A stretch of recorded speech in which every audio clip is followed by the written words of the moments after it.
Good morning. Thanks to all of you who traveled from all across the state to be here. We're delighted to see you and continue to be so excited about the work of this group. I always tell people that with the three big ideas that are in United We Learn, the one around collaboration and connection with communities is it is the one that I think from a state agency, people wondered what that would look like or how might it take shape. And this convening is evidence and proof of that that's really happening, and evidence and proof of our commitment to following through on that, because we really want to hear from people all across the state of Kentucky from all sorts of different roles. How our implementation of United We Learn is going and what are we learning. And it's really kind of a sensing network where we have an ability to hear from people and their experiences all across the state about the implementation of this, where things are going well, and also acknowledging that things change. The conditions change, the priorities change. What we're trying to do may even evolve and shift. So we have to keep sensing and paying attention to that shifting landscape and adjusting along the way. I'm Jason Glass. I guess I should have said it at the outset. I'm the Commissioner of Education. I'm here with my friend and boss, Lou Young, who's the chair of the State Board of Education and also a leader at UK's Next Gen program. We're going to kick things off for you this morning. Lou has an inspirational speech. It's on par with Sir Ken Robinson's TED Talk. So get your phones out, get ready to tweet this. It's going to be amazing. But I was sort of charged with having a conversation with you about how we got to the three big ideas. And so just to recap those, they are first, authentic, meaningful vibrant student experiences. So that's one of the major goals behind United We Learn. That's coming to life through things like the partnership that we have with KUWL Works and all the work around problem and project-based tasks that are in the state.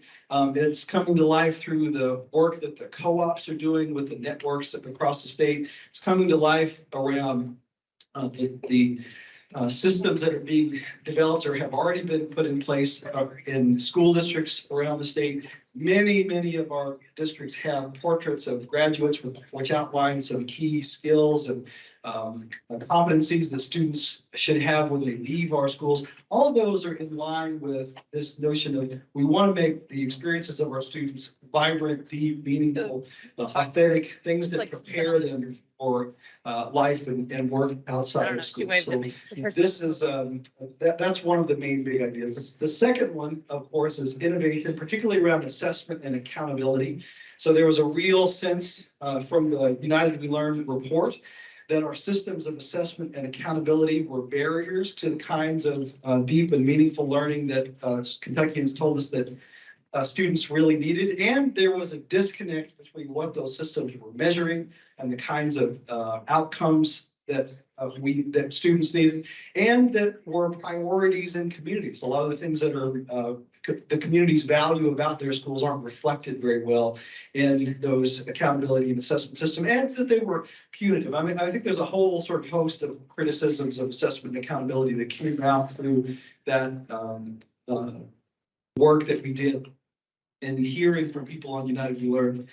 But that was certainly a major theme. And then the third big idea is this one that I talked about. It's the connection and collaboration with communities on decision making. Now, through all of that, and in the United We Learn initial report, you see this sort of cross-cutting theme of equity. It comes up again and again and again, making sure that we are involving people along the ways, particularly people and groups and individuals who have historically not been at the table when education decisions were made, or who have been disadvantaged for any number of reasons and not fully included, to make sure that those voices and perspectives are not only heard, but lifted up and supported, and so that every student, every family has an opportunity to be successful. So those were the three big ideas that we garnered from the United We Learn report. So again, it's vibrant student experience, it's innovation, particularly around assessment and accountability, it's collaboration with people in our communities with sort of this cross-cutting theme of equity that should go through and sort of permeate everything that we do.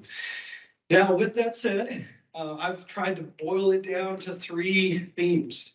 The United We Learn report had 48 pages of text, and usually it was on both sides of the page, so really like 100 pages of stuff that our communities told us about.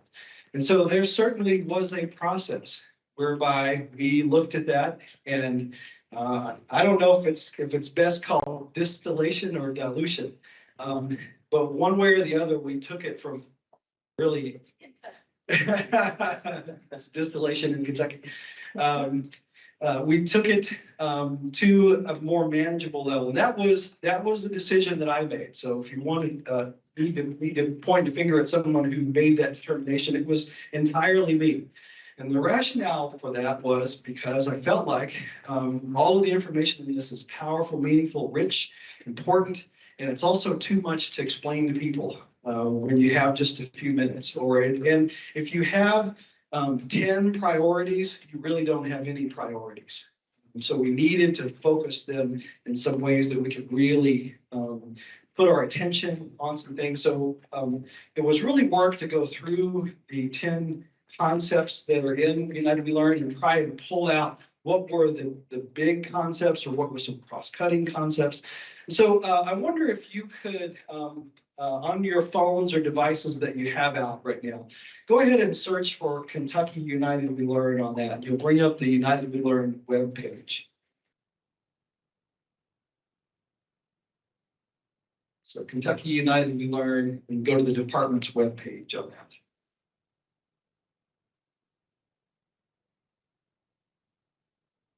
Okay, so once you're at the United We Learn webpage, there should be a whole host of resources. One of them says KCAE reports and other resources, I think, KCAE. So that's the Kentucky Coalition for Advancing Education.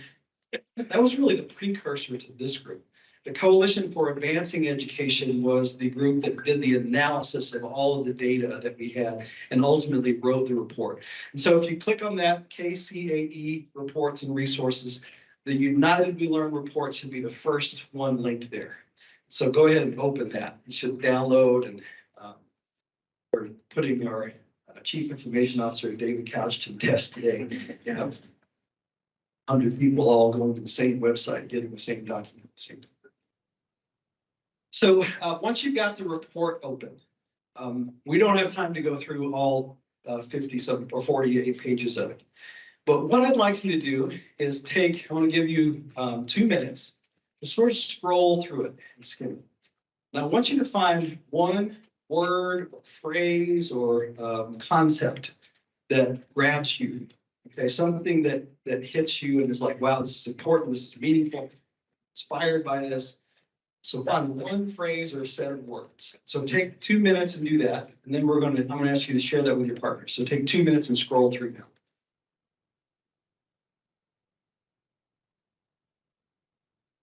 Dr. Glass, I was talking and not listening. What do you want us to do?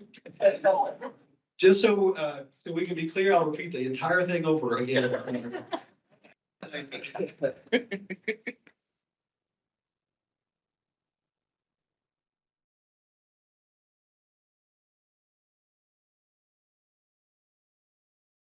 And we'll come back together at 5, 4, 3, 2, 1.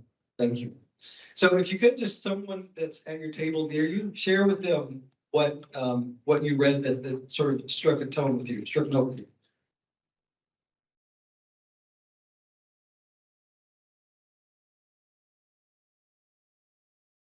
Come back together in 5, 4, 3, 2, 1.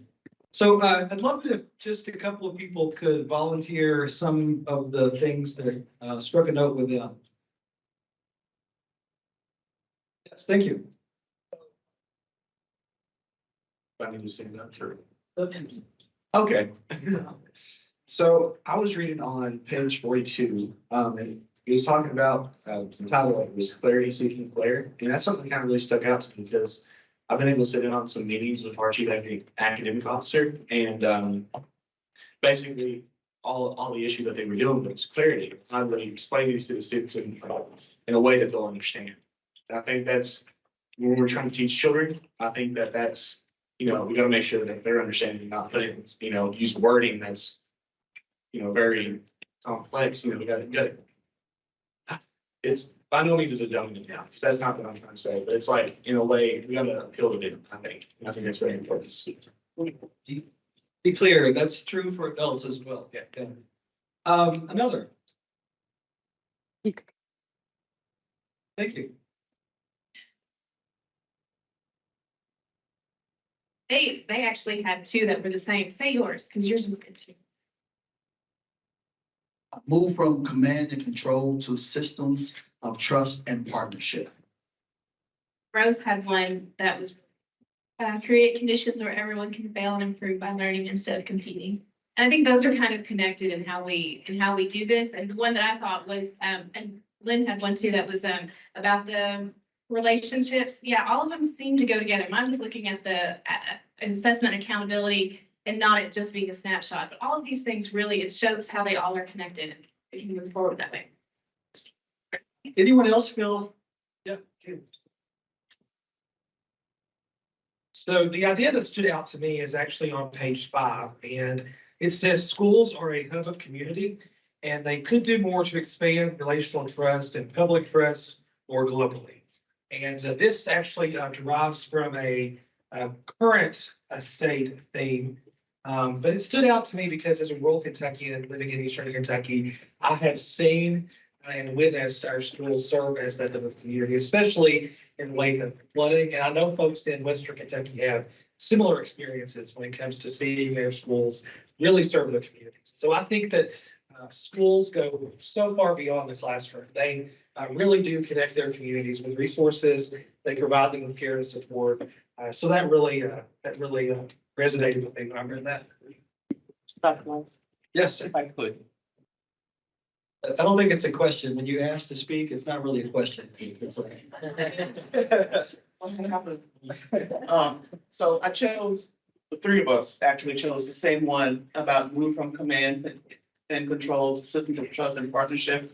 But what's really glaring is we envision education institutions that close the distance between layers of educational hierarchy and foster true partnerships across the community. And the hierarchy part is extremely important. When I come to you through a lens of family engagement, the first thing they tell you is that there is no hierarchy.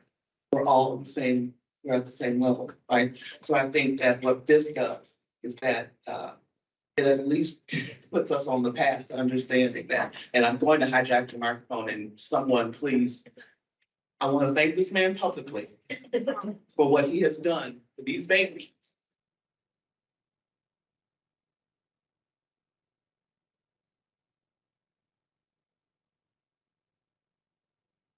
Thank you, Penny. Thanks, everybody, for that. Well, I hope that when you had the chance to just dive into the document, it may have been a while since you looked at it. Some of you may have been the first time that you looked through the document.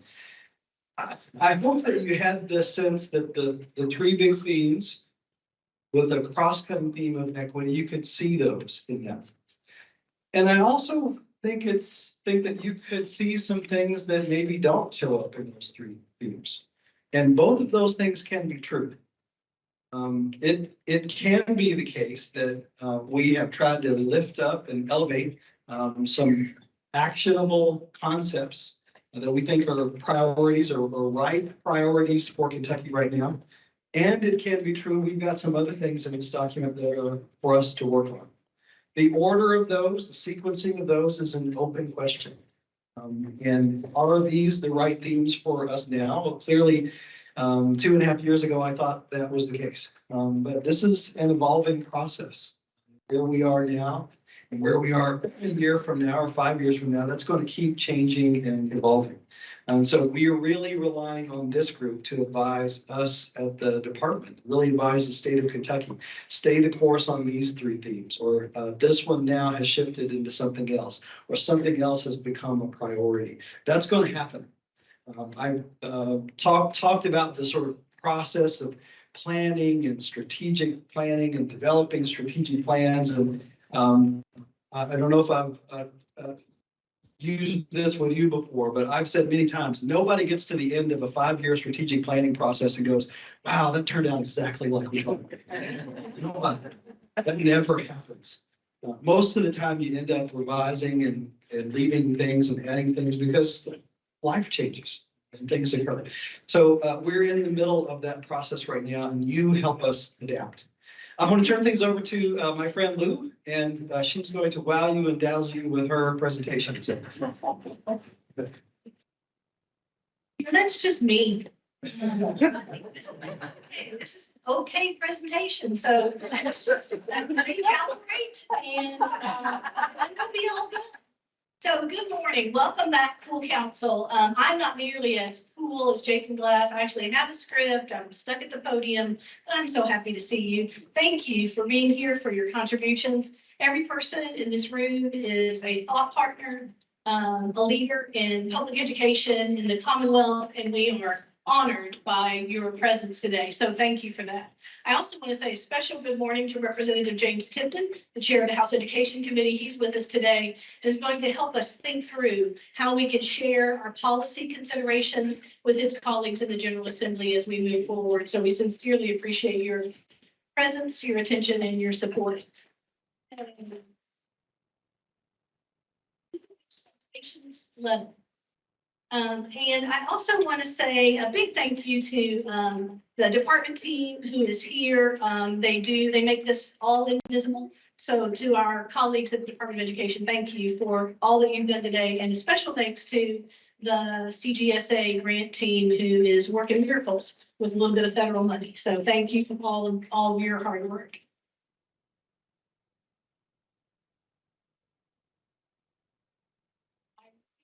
I'm going to start this morning with a powerful image. If you were born in the 2000s, please stand up.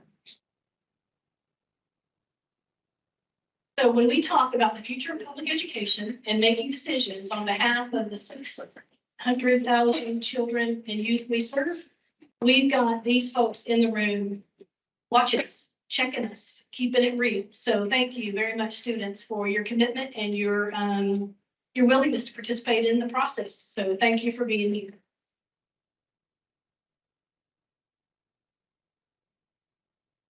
Take you back to the moon again. If you will, just go with me on another moon launch as we spend our time together today. You may recall in November that I likened United We Learn to Kentucky's public education moonshot.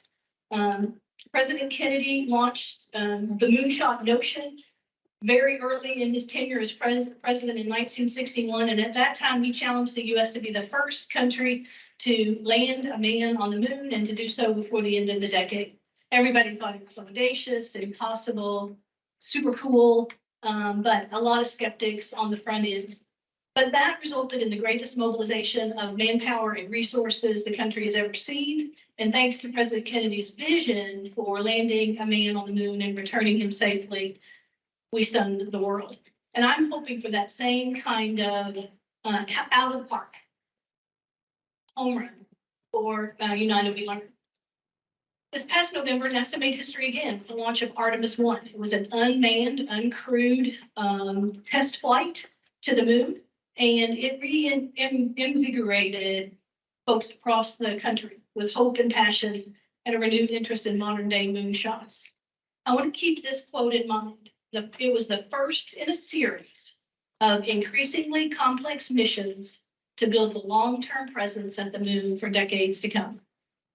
So forgive me for reading it again, but NASA called this mission the first in a series of increasingly complex missions to build a long-term presence at the moon for decades to come. I'll come back to that. Even more recently, you may have just heard this month that NASA announced the names of the most diverse crew to ever participate in a manned mission. 4 crews, and now we can't call it a manned mission anymore. There is a woman on that flight. Artemis 2 is destined to send the first woman to the moon, the first woman to walk on the moon with Artemis 3. According to NASA's website, it's a return to the moon through an innovative and sustainable program of exploration with commercial and international partners that will enable human missions of increasing complexity in deep space. So what do we have to learn from the original moonshot and now Artemis? I am more and more convinced that Kentucky United We Learn is a moonshot for public education. So here are some notable similarities for your consideration. You heard that Artemis was designed as a series of increasingly complex missions. You just heard Jason talk about the fact that we are in an emergent innovation space, and we can't tell you that we're going to nail a landing by the end of the decade, but we can tell you that we are engaging in a series of increasingly complex missions. In the case of the moonshot, it was first of Artemis in particular, it was first an unmanned flight. The next one will be a manned test flight, followed by the third, which includes yet another walk on the moon. And the technology that's at play in Artemis is dramatically different from the experiences of Apollo 11. United We Learn has a similar and increasingly complex phase of initial launch. Jason noted we called it Kentucky's Coalition for Advancing Education, that has now emerged into this space of United We Learn. That first phase was a phase of listening and reconnaissance.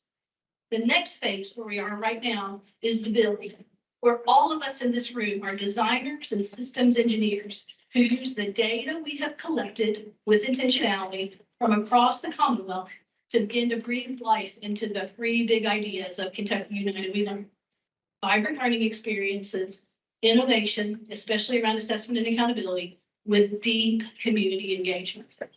The key tenets of Kentucky United We Learn mirror the critical elements of both of America's moonshots: ambitious goals, innovations, and partnership. I think United We Learn's three big ideas are right on target. The term moonshot, whether we're thinking about Apollo 11 or Artemis 1, 2, or 3, is synonymous with a lofty goal or a monumental effort, an ambitious initiative, a new project that could have outstanding results after one intense, consistent effort, a giant leap, a colossal feat. To achieve such monumental results, we are relying on the genius in this room to apply moonshot thinking to take our collective vision to ideation and on to real implementation. Over the course of the past 3 years, Commissioner Glass and his team, in partnership with the Kentucky Board of Education, have encouraged everyone engaged in the process to let go of traditional ways of thinking and instead embrace unconventional solutions to reimagine teaching, learning, assessment, accountability, and community engagement across our state, assuming that everything is possible to energize the learner experience and improve learner outcomes for every single Kentucky child and youth.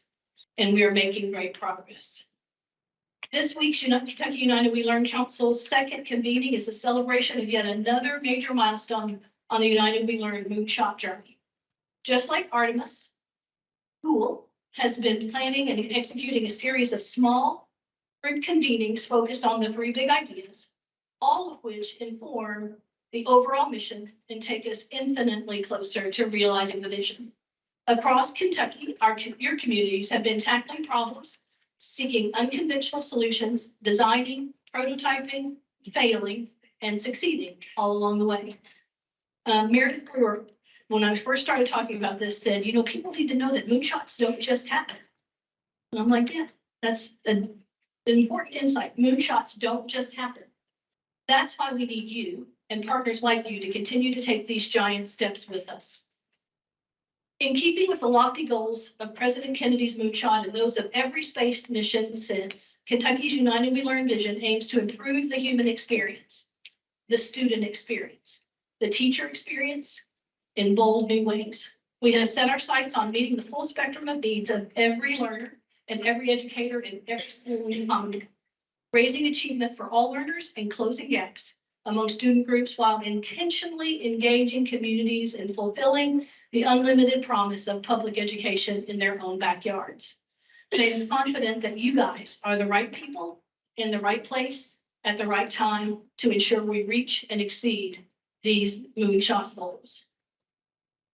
As I close, only 4 months into his tenure as President of the United States, President Kennedy cast this bold vision and call to action for this nation. And I really want us to sink into the notion that today we are ready to proclaim our call to action.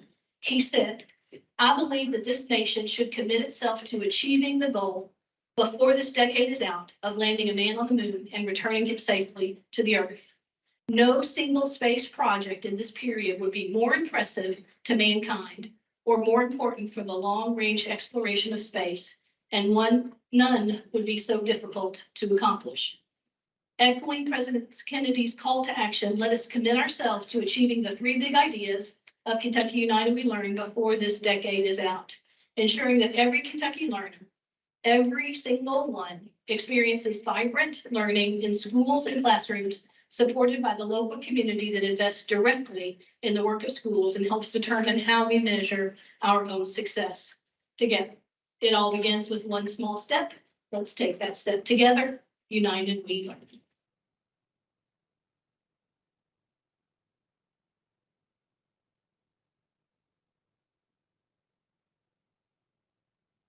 Next. There we go. So good morning, everybody, and thank you for being here today. I'm Audrey Gilbert. I'm a senior at Frankfurt High School, and I'm the interim chair of the KUWL Council. And I just want to say this is the coolest thing that I'm doing this week. KUWL with a K, UW. So there you go.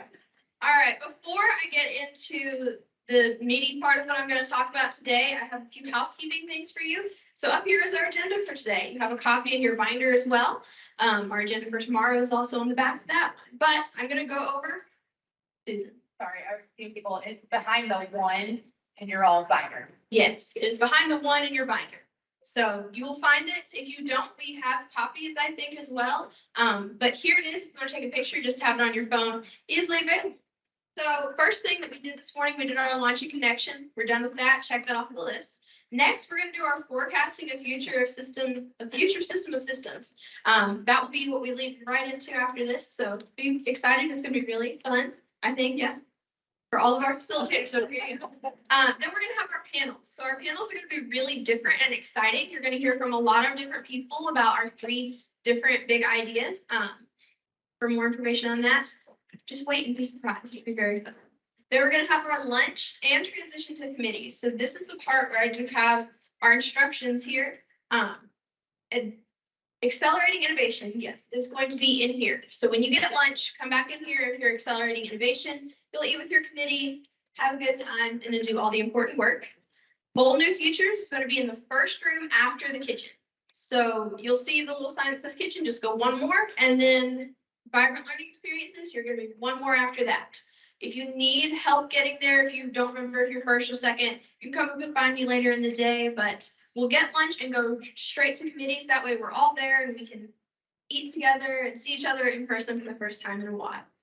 And then we're going to have a transition back to this whole group. So after you've done all that great work with your committees, we're going to come back in here and talk about it together.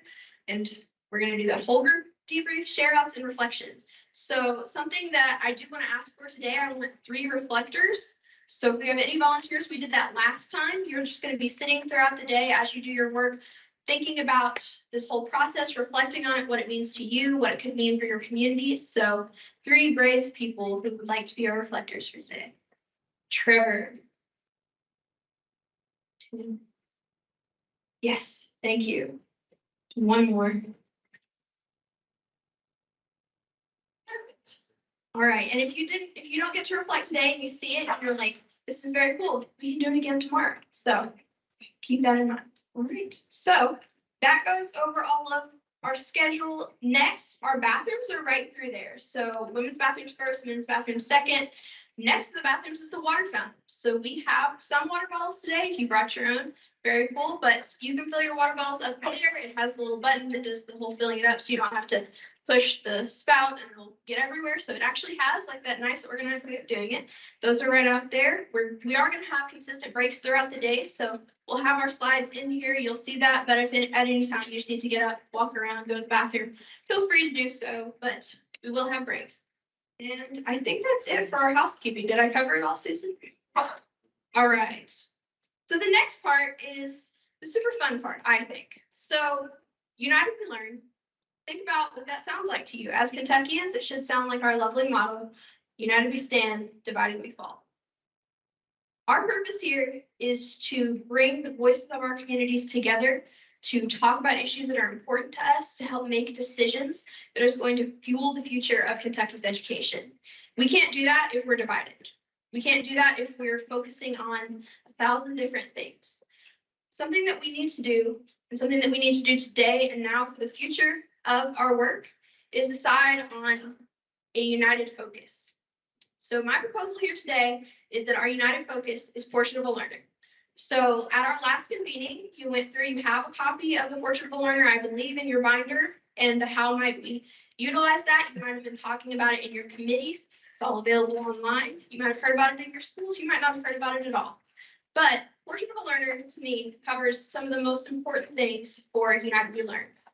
One, it covers about 5, at least, different themes out of the original United We Learn report. I will name them in case you want to go through and look at them later, but themes 1, 2, 4, 8, and 9, I think specifically address portrait of a learner. I think that it fits perfectly there, and that's our best way to help address the majority of asks that Kentuckians have for us. But I also know that our schools are asking for this.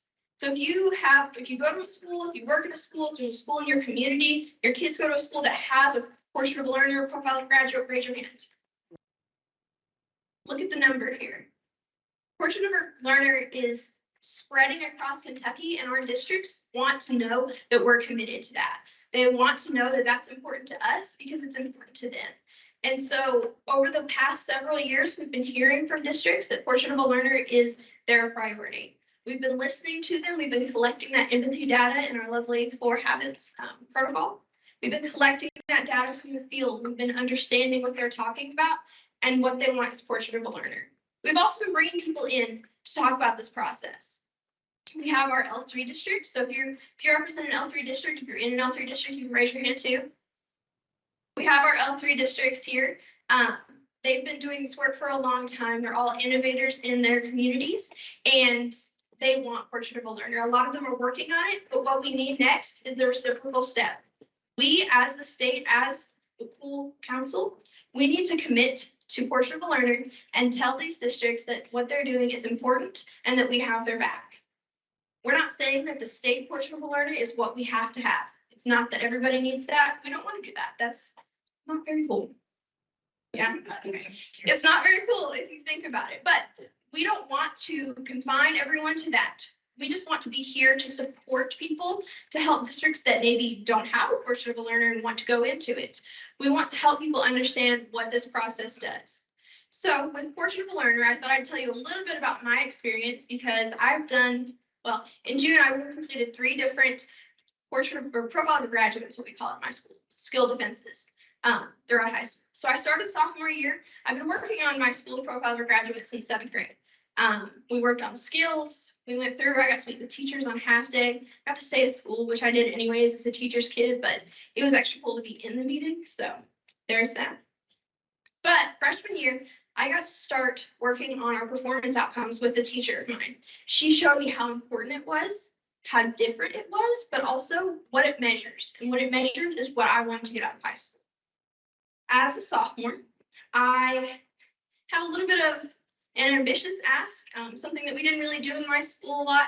I wanted to do something early junior year that we saved for seniors, but I am really, we'll say ambitious for that. Persistent, there you go. I'm really persistent. I don't take no for an answer easily. So I asked my administration to get an internship placement a year early. The only way they would let me do it is if I could do a portrait of the learner defense. We had not done those in my district before that. I didn't know what that was. I knew our skills, all that was cool, did not know what that looked like. That process for me was the most exciting thing that I've done in all of high school. And I've done different things. I've had 2 internship placements. I've been involved in extracurricular activities. I've done classes, everything. But that was the most exciting thing that I've done in all of high school. I'm over the moon to do my next presentation on June 1st, just to show my growth, but also to have that chance to talk about what I've done, to see for myself the journey that I've taken all throughout high school. So in those defenses, just to kind of put our minds at rest that we're not asking for the same thing. I pulled examples from work, from home, from extracurricular activities, from classes, from church, from all kinds of things. All of these examples fit under portrait of a learner. None of them were on a rubric. Nobody told me to put them here or there. Nobody told me that my student council had to go under collaboration. It could have gone under a number of things.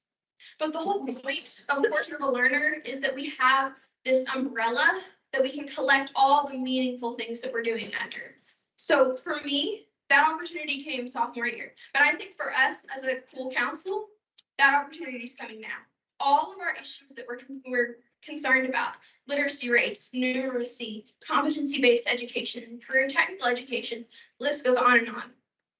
All of those fit under Portrait of a Learner, because Portrait of a Learner seeks to take everything that we're doing, all the good stuff that's happening, and brings it together. So we have this lovely decision-making protocol that we use on our leadership team. It's called FIST to 5. And if you've ever done the KCAE, you know what we're talking about. So FIST to 5 is like a Likert scale, kind of. So FIST is like, no, I don't like it at all. It's the worst idea. Please stop talking. 5 is I'm on board. This is the best thing I've ever heard. Let's do it. And then you got 3 that's like, I'm kind of in the middle. So I want to ask you all today, and you can be honest with me. Where are you on this FIST to 5 about committing to Portrait of a Learner, knowing that our districts need it, knowing that this is what's coming from the field, and knowing that this is the future of education, whether we like it or not, to be kind of honest, but do we want to commit to that, to have that as our focus, to guide what we do? So I'm gonna count down so you can think about it. 3, 2, 1. See lots of 5s, some 4s. Thank you for being honest. Yeah. All right, so I don't know what you all are saying, but I'm saying Yeah, traditionally, you would. yes. A FIST would block that. Yes. But when this happens, you usually give that person an opportunity to say why. So, see if you can then develop a rise information that influences that. So where was Artist? I don't know.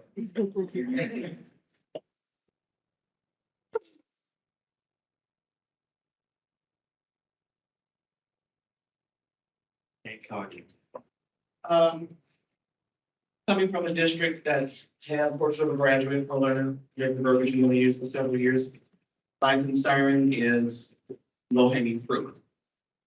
Yes, we are encompassing almost every aspect in some way of these other themes, but my concern is if we focus just on Portrait of a Learner in these smaller districts that really don't want to buy into this at all, how is this going to impact certain groups that we know are going to be assessed differently, right? We always going to have, we have our babies in DJJ. In alternate programs, how are these opportunities going to be made for them, right? And if you have a county, say, let's use Jefferson County. If you have a county where you know you have a large population of that, what does that look like in those settings, right? So it's not about, my issue is not with Portrait of a Learner. My issue is making this the only focus. Can I have a wonderful response to that? Because I've had that question from you before, actually. So I can give one example from my district. I do go to a small school. I've been in school with these people for a really long time. I've known their parents. My mom taught a lot of their parents. So there's that. There's one kid in my class. He's a really good friend of mine. In middle school, he struggled a lot. He's told me stories about how when he was in kindergarten, someone told him that he should just give up. Someone told him as a kindergartner that he just needs to not try because look at where your mom came from. Look at your brother. He's not doing anything in life. So they told him just to stop. He's one of the smartest people I know. He's one of the most innovative people I know. And all through school, he has struggled. Last year, he passed his junior portrait defense. This was not something where he had to write a paper. This was not something where he had to solve a math problem. He has worked several jobs since middle school. He has helped out with his little sister. He has gone through tremendous challenges, things that the traditional student would not think of. He was able to use all of that to show that he is prepared. He is prepared to go on into a work placement. He's prepared to go on and graduate. He was able to defend successfully his life experience as evidence that he is a good student. He is a prepared student.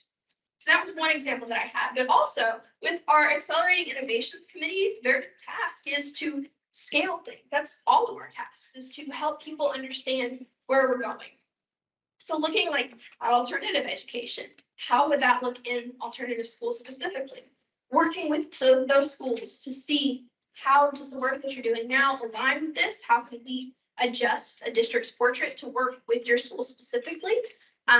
We have performance outcomes, but those are not things that we have to use for every single student. The purpose of Portrait of a Learner is to customize the learning experience for all students, because we know all students are different. And so taking these 6 skills that we have now, or however many skills you have in your district now, and adapting those to work for the students that need them to work. I think that this is one of the most effective assessment processes, because not everybody has to guess the same bubble question. My collaboration can look completely different than Caleb's collaboration, or Bentley's collaboration, or Penny's collaboration. So really scaling it to make it look like what anybody needs it to look like to prove that they're doing their best. Let's hear it for Penny and Audrey.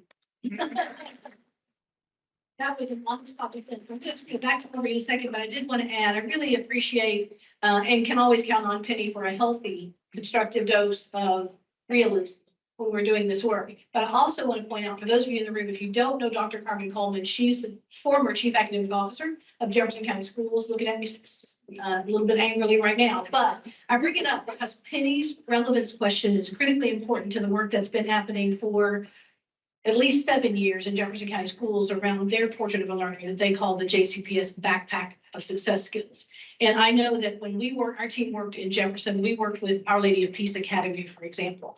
And of course, they experienced that revolving door of transients that students when life interrupts, find themselves in at whatever point they exist. And so they've grappled with the largest district in the Commonwealth has grappled with a lot of these issues. So we want to hear Penny, and we want to look at those examples to say the path has begun to be laid in this direction. So let's be sure to lean on Carmen in that process as well. Nice job, Chair Gild.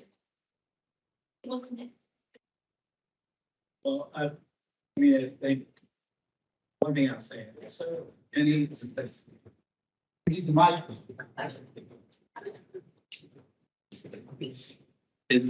I think your point is well taken. Like, I think what I heard in your concern was putting it as the only focus feels like we're not being ambitious enough, maybe.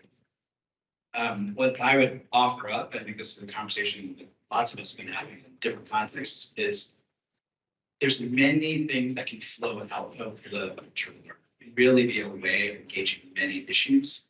And I want to echo what Audrey said, that it is like ensuring that it happens with fidelity in every community is part of the work that you're going to do. So I'd say that.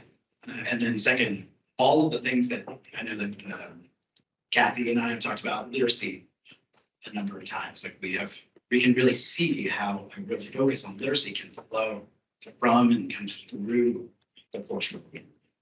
So we're hoping that it's not in and of itself the only thing that we're going to focus on, but thinking about how we do it, how we make it a really powerful policy implementation lever. The catalyst is something that would help all of us sort of have a good focus for the next 6 months. It's not a focus forever also. It is sort of like a really powerful first complex moon mission. Right, it's trying to get that first hurdle engaged before we then continue to drive forward on some of the most salient issues that we're trying to face. Other thoughts on that?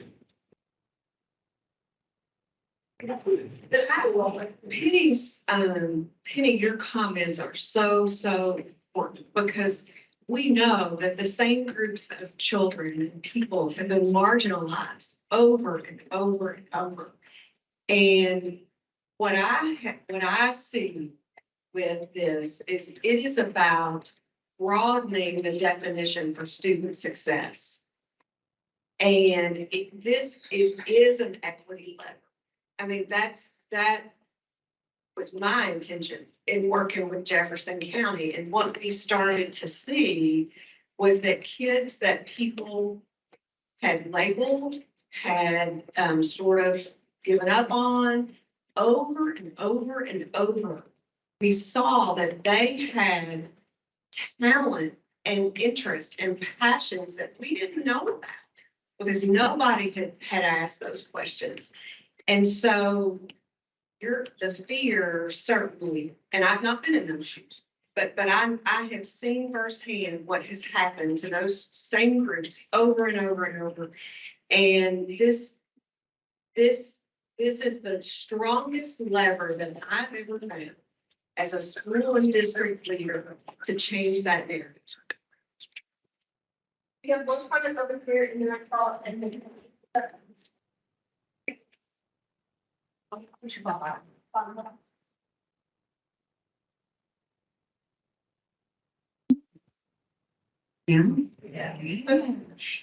Just a point of clarity. So we will be working in our 3 groups through the lens of Portrait of a Learner, while also kind of keeping an eye on those 10 themes from the report we just looked at. So Is it the integration of the 10 with the Portrait of the Learner? I think that the Portrait of a Learner satisfies a lot of those 10 themes. So really being able to start chipping away at working on those 10 themes, the best possible step, for me at least, would be Portrait of a Learner as a focus. So looking at those and looking for solutions to the themes that people ask, ways to satisfy those. So we're kind of voting on switching our focus a little bit from the 10 to the Portrait of a Learner. I think really uniting our focus under Portrait of a Learner to see how our work fits into that and how we can support that effort. Brooke, I'm so glad you asked for that clarification. In my mind, yes, Portrait of a Learner can be that lever to change things and to allow each student to see their success in their own way. But I don't think you can do it without the other 10, with the 10 underneath them. Because without those 10, without the community, without the getting beyond the transactional, those sorts of things, the Portrait of a Learner can be made perfunctory as well. And we don't want to go there. So we have to keep the energy in this room, not keep it in this room. We have to take the energy in this room and spread it around the state so that, and not just to the educators, but as all of you who are students know, to the students, so that the students understand from the beginning. I'm really proud of Brown County because we are starting with defenses of learning in elementary school and moving those. I mean, it's just our first year, but the kids need to know why they're doing this early on so that they can learn those skills that you're able to do. And that it doesn't become, oh, yeah, we're going to do that thing in senior year. We have to keep this energy rolling and pay attention to those two. I think that's our charge, is to adapt that as best we can. Both those things, like how can we make it, how can we make sure not to make it, to make sure that everything is going as best as we can possibly make it. I think that's our goal.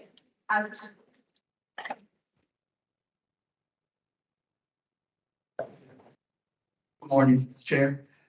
So I appreciate their comments because it shared my sentiments. I'm a proponent of the Portrait of the Learner, just from what I've learned here and over the span of time in the last meeting. However, one of the big, huge proponents that I don't want us to eliminate is community and parent engagement. These are our children. So although we want them to have these competencies as children, they need their parent and community involvement. And I know others don't want to be isolated from that process. So, I'm for merging, some way integrating everything together. But I want to be in the decision-making process, and I see attempts to try to extract us from that process. And I'm not a proponent of that. So I believe this, I support this. I know it'll help our children and the youth. Parent and community involvement is necessary, specifically parental. So I think this specifically with parental and community, I have seen that grow in my school so much.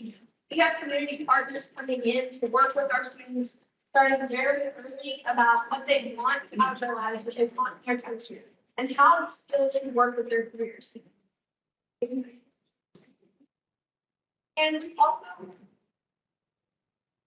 we also had parents come in and they've judged the presentations. We've had them mentor students.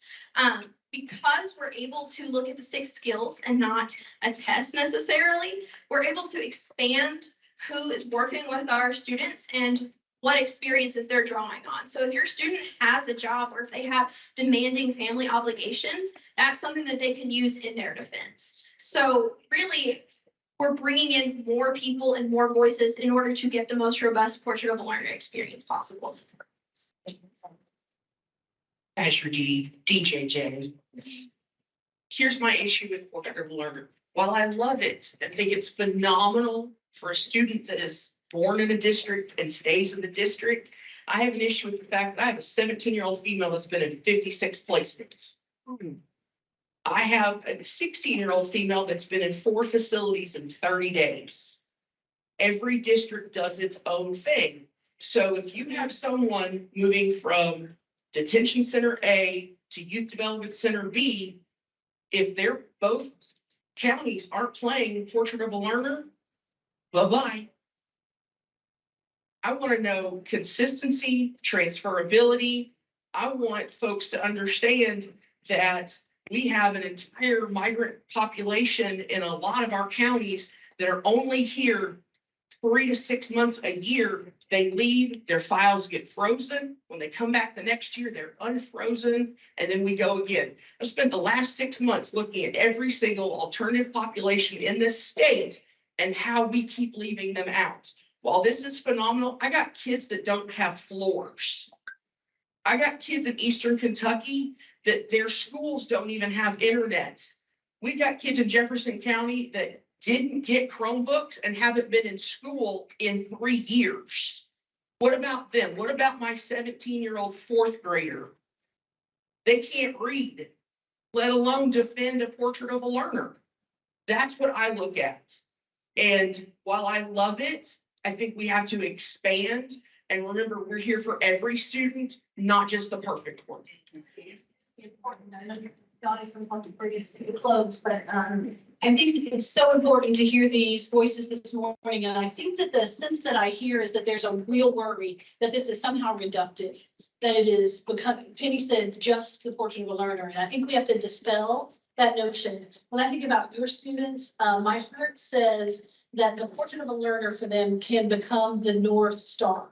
These aren't students who need a roadmap, because it's going to be 56 different twists and turns over the course of an educational experience. But a North Star is a very different, she needs a compass, not a roadmap. So how can we leverage the portrait of a learner and not lose sight of all of the things that you have kind of perceived as potential threats? How can we do that in such a way that we are clearly mining the lever, and that we're positioning ourselves in such a way that we are taking care of the very students that you all are worried the most about today, that we're all worried the most about today. So I think that spirit has been baked in to our considerations here, but that's why we are who we are. That's why you're here. So we have to continue to remind ourselves about how critically important it is that we not lose sight of every single learner in this process. Thank you, Chair Young. Thank you, Audrey. Thank you, all of you, for your comments. This is a really powerful potential framing for us to grapple with. And based on what we're hearing in the room, I think it might make sense for us to actually think about what might this mean for our work if we were to adopt this framing of a portrait of a learner. How might that play out in our committee work? How might that play out in our ultimate recommendations? Just to put ourselves in that mindset, engage ourselves in this conversation to play out some of these issues. What would that mean for our most vulnerable learners across the state? How would this look? How can we ensure that through line of equity is being held and maintained? So if it's all right, I'd like to pause on our fist of 5, allow for us to engage in some of those conversations, and then come back to it after we have a clearer sense of how this might play out. How are we feeling about that? 5 to 5 on that. Awesome, let's give it a try. So, forecasting a future system of systems, what does that mean? Right, we have these local portraits of a learner, we have local competency-based education systems happening, local vibrant learning experiences being created for our students across the state in diverse ways, serving the diverse local needs. So what does it mean to create a system at the state level that would be supportive of, reciprocal to, and coherent with all of the local state, those local systems? So if you remember, this is where we've been for the past 6 months. In our committees, the Vibrant Learning Experience Committee has been learning about what are those learning experiences that are most powerful for young people that are occurring or not occurring to some extent across the state. Our Accelerating Innovation Committee has been engaged in a deep learning exercise looking across the globe and here in Kentucky in terms of what is possible in terms of alternative framings for accountability. What have other countries done? What's possible in local systems here in the United States and in Kentucky that we can learn from to learn about policy levers around assessment and accountability. And the policy group has been exploring opportunities within our state policy, as well as thinking about avenues for more meaningful community engagement.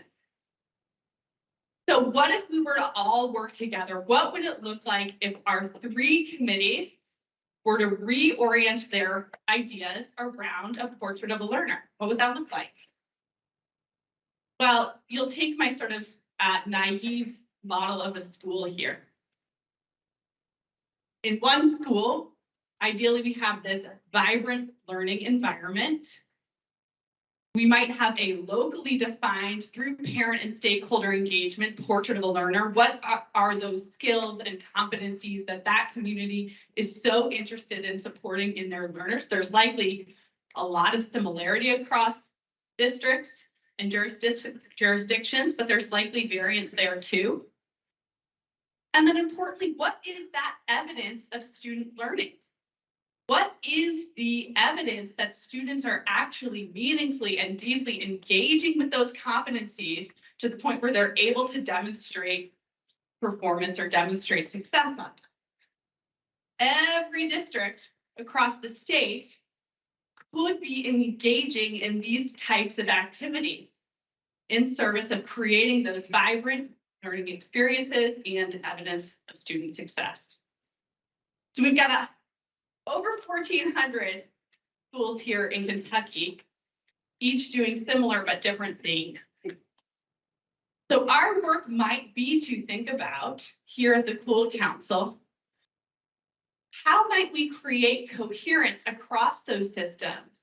What opportunities might there be within assessment and accountability or within our state policy to be supportive of districts in creating those high quality learning experiences for their students, as evidenced by really meaningful and robust evidence of success towards competency?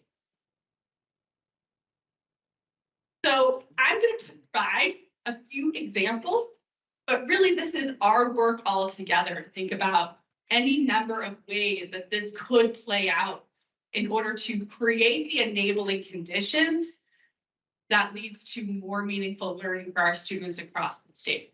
So one example might be competency-aligned student-led defenses for graduation or promotion at 5th and 8th grade. Right? Audrey was talking about how meaningful those experiences were for her, but that is just one lever we could look at here. Another example might be competency-aligned performance tasks within our state assessment system. We could look across our collective portraits of learners in our state and think about, okay, where do we see alignment here? What can we all agree on that's really important for our learners to be able to demonstrate, and how can we hold the bar high on those things within our state assessment system and actively value these things like collaboration and creativity within our state assessment system. Yes, Commissioner Gladys. Can you describe what competency-based and competency-aligned? Thank you for asking that question. So Commissioner Glass is asking, what does it mean to be competency-based or competency-aligned? So I'm referring to those skills articulated by the portraits of a learner, either the statewide portrait of a learner or those local portraits of learners that we see across the state. So what are those competencies or skills most valued? And so can anybody provide an example for me? Creativity, collaboration, they vary from jurisdiction. The state has a beautiful 1 to 6 there. Thank you, Jason.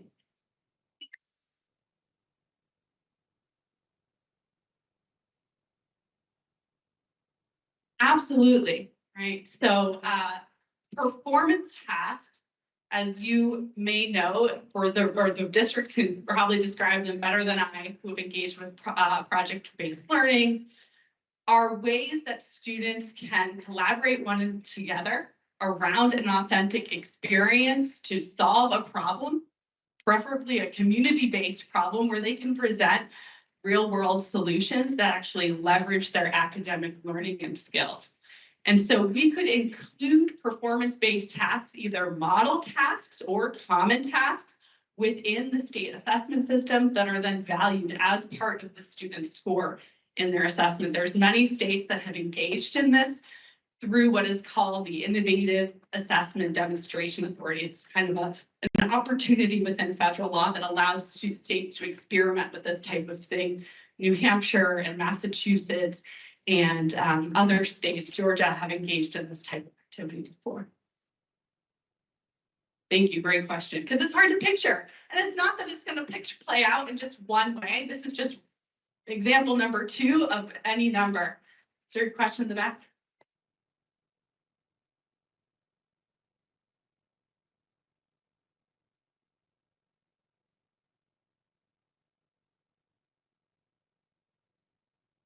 And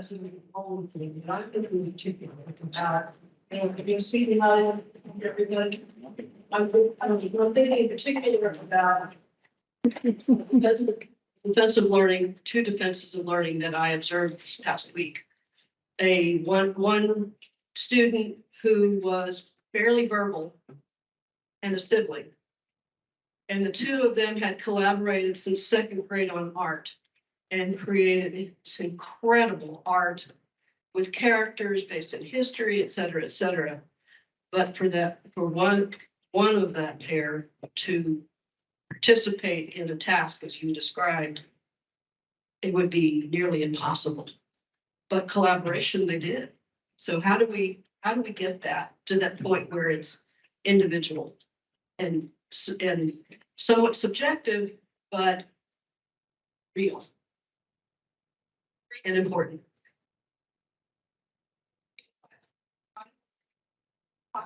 Oh, there it goes. Right, so maybe standardization, as you're saying, is not the solution here. Maybe example 2 will not meet or stand up to our scrutiny when we evaluate it through the lens of what we value here in the KUWL Council and when put our collective minds to solving solutions. Maybe example 1 might be more reflective for that student. Or another example might be, can we think about competency aligned or portrait of a learner aligned micro-credentials, right? How could we maybe value those within our state accountability system where not all students go for the same credential, but sort of leveraging the assets that we have here in the state. Lots of energy has gone into thinking about micro-credentialing, what that could mean. Perhaps those efforts could be aligned around local or statewide portraits of learners.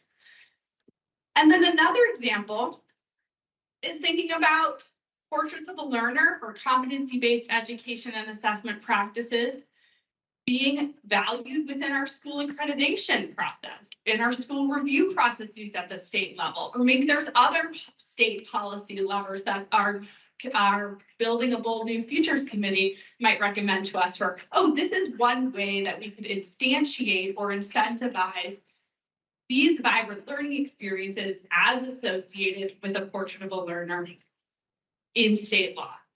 So there's not a single way. I think the point of this is there's not a single predetermined way that this is going to play out. It's up to us to figure out what is it that we value and how do we best enable with the power that we have in this room, those vibrant learning experiences. And I think Audrey very compellingly proposes that this portrait of a learner might be a good framing for us to consider.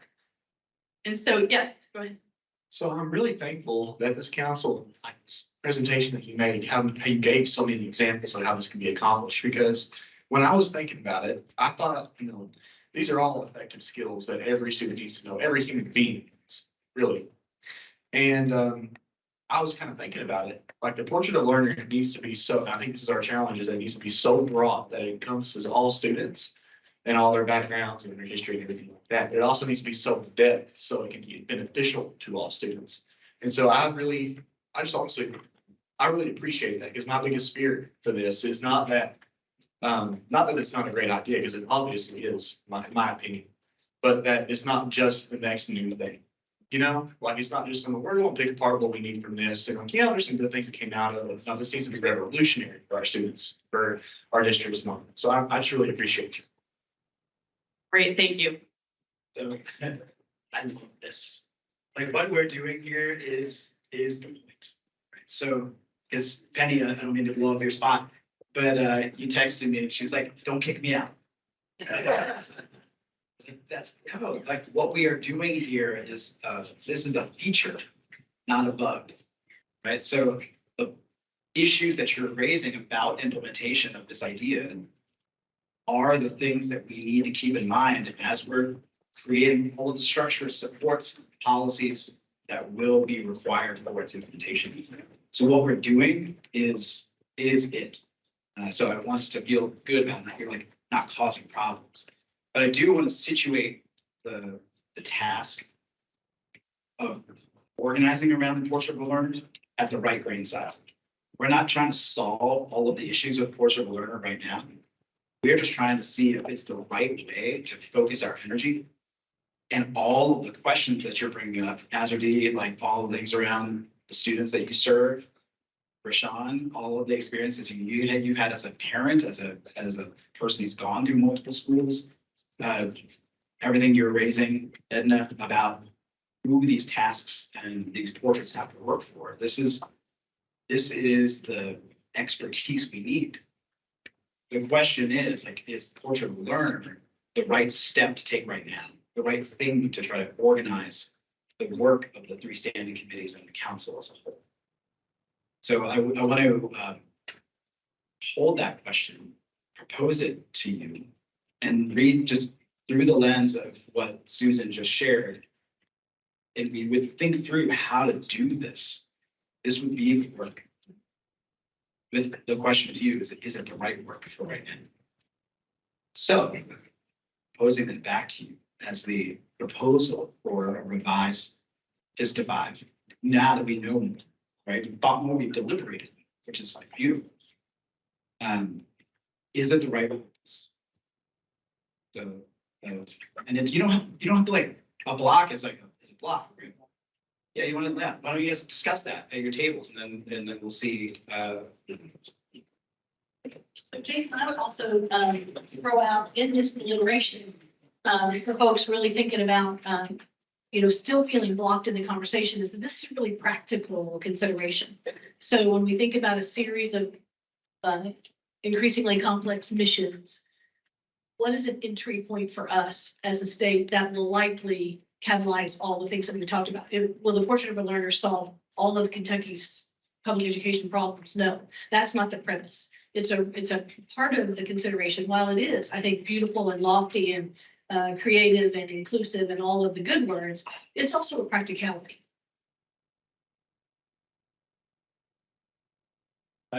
Take a moment and just discuss at your tables this question. Is it the right place to put our energy and focus for the next 6 months between now and this?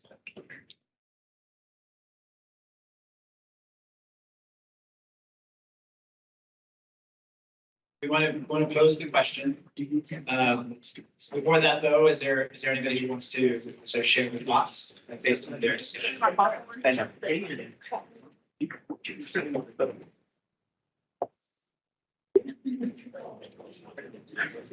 Good morning, everybody.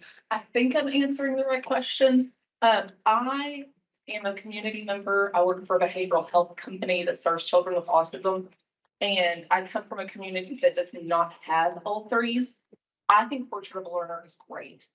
I sit on the side of the table, I think I mentioned this last time we were here, that interviews the students that come out of these schools that don't work on these things. And we need this holistic view of what a person should be able to do in the community. My concern is the children that I worked with. Again, I don't know if this is the right place to say this, but it's bothering me, so I'm gonna say it. I work with students in my clinic that their parents have pulled them from your schools because the school is not giving them what they need. Now, that's an issue in my county specifically, but we want them to go back to school. I want my students that have AAC devices, that are non-vocal, that use sign language, to learn through this model and learn holistically. Help me help them. And that's my feedback from this is, I think this is the right way to go. And I'm sitting over here talking to Michelle biting at the bit. I'm like, let's go. Let's do it. Let's quit talking. Let's put some action into things. Let's get community members bought into this idea. And the schools that aren't L3s and aren't doing portrait of learner, let's figure out how to get them bought in, because my county needs this big time. And I'm jealous of you guys that are getting to do it. I want to do it. Can I go back? This is awesome. So that's fine. Yeah, I think just to thank you for that. We're trying to figure out how to make it work in each different context. That's part of it. That's going to be the task that you should really. Check your majors. An advantage that Susan here has worked with Portrait of a Learner. I do not have it in my district. One of my concerns, because it is community-based, which I love, is in Owensboro. We have Owensboro Public Schools and we have Davis County Public Schools. So how does this work? You know, Jefferson County is one big, huge district like Fayette County. How does this work in communities where you have independent school systems and then you have your county school systems as you're developing this? Because we do have so many students who go in between the two districts. I think that's one of the questions that we wrestle with. Right. So a reflection. I have a couple of concrete examples of performance tasks and sort of competency-based approaches in mind, maybe to provide some, that can provide some clarity. Years ago, when I was working at the Colorado Department of Education, I was in the Exceptional Student Services Unit, and it was early No Child Left Behind years. We were designing the alternative assessment. So this is an assessment that's given to kids that have significant developmental disabilities, traumatic brain injury, something like that. So you can't give them a bubble sheet test, right? So we were working on this whole structure of using performance tasks to assess what the students know. For example, like an elementary mathematics test, the kids would get a bag of blocks and it would say use 2 squares, a rectangle, and 2 triangles to build a house structure that looks like this. So it's a very simple task, but the student's going to have to be able to identify what are squares, what are rectangles, what are triangles, be able to count some of them. So there's some numeracy skills that we were getting at. Then we scored the student based on how much support they needed to do that independently. So a student who could grab the pieces, put it together, and show you the house that they built got the highest score. So that's an example of a performance task.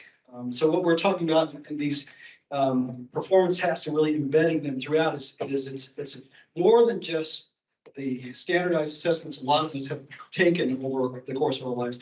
You need to demonstrate that you know something. So that's the essence of a performance task. Another example that comes to mind is there was an assessment company that was working on how to do this at scale.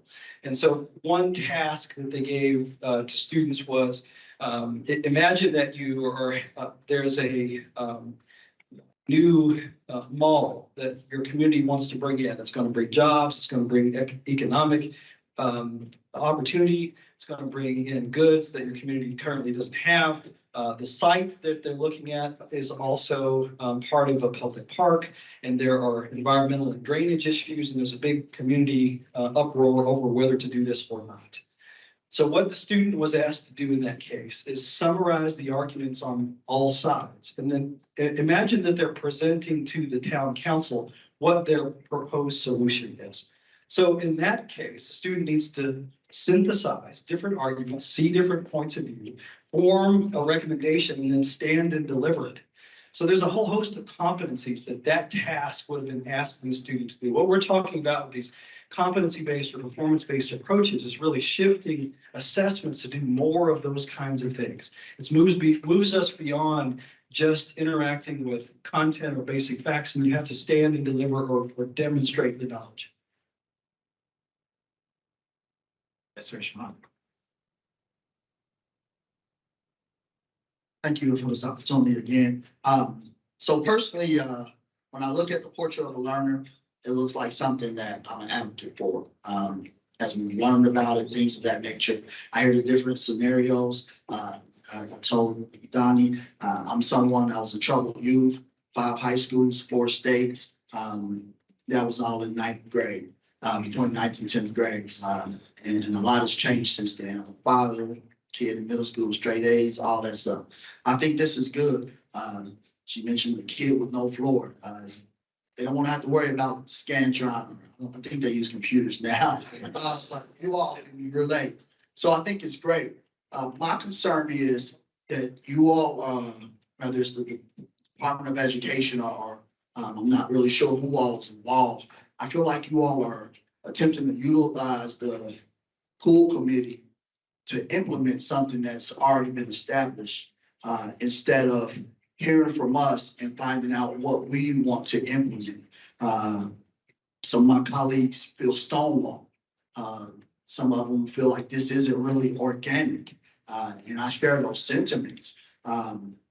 Essentially, we had this vote, and if it wasn't for pennies, something would have happened that a lot of us really wouldn't have been aware of or understand, because it was just like that. And I think that's an injustice to everybody that has spent time over these past few months working in our different committees. If you all want to focus on the portrait of a learner, maybe have a specific committee just for that, which was a suggestion of one of my colleagues as well. Have a committee just for that so that we can focus on some of these other things like that top 10 list versus taking a pause on that to advocate for something and implement it throughout the state that you all already established and have attempted to establish for years now, something that's going on in other states. Use another committee for that. It's kind of how I feel, because I think it's great, but that's not what we were here for initially. It's my thought. So again, I just shared with Rashawn, thanks for, putting it out there. We need to have this conversation. And I said, if I'm blocking you, if I'm stonewalling you, if you feel somehow baited or switched in this, don't let me. We don't want to do that. Obviously, we're not doing that. We're pausing right now to have this conversation. So as we move forward, we'll decide collectively about what those next iterations of the work might look like, because that's part of the mission, right? If we accept one of the possible pathways forward to have a separate committee that's looking at how Portrait of the Learner does in fact catalyze the vibrant learning experiences that have to change if we're going to get to the kind of assessment that Jason just described through performance tasks, then that's another path forward. There's, I don't know how to prove a negative, but there's not anything else in stone besides what you guys have seen. You are the first bakers in the kitchen on this work. There's not anything else. The Portrait of the Learner was approved by the state board last October, with the clear intentions that it would model this level of work moving forward. And so now we're convening you guys to think about what that path forward, what the critical mission elements are moving forward.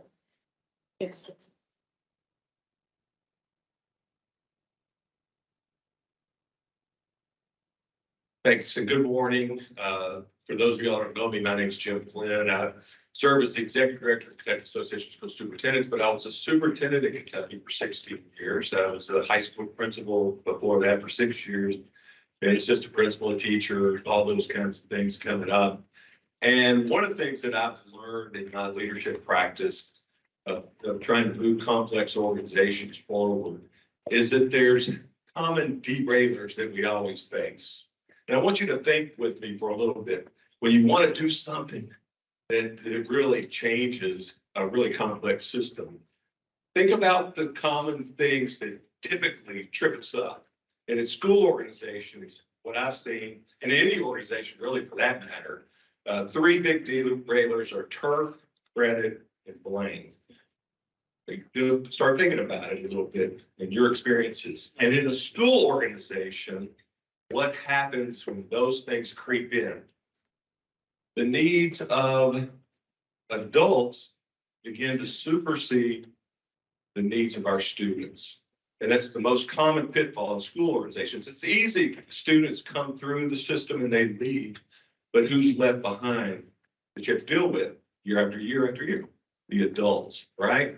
And so people come up to me, you know, in my experience as an educator and a leader in education organizations and say, I don't know how you deal with these kids. And I say, oh my goodness, kids, they're the great part of this job. And so it's adults that mess everything up.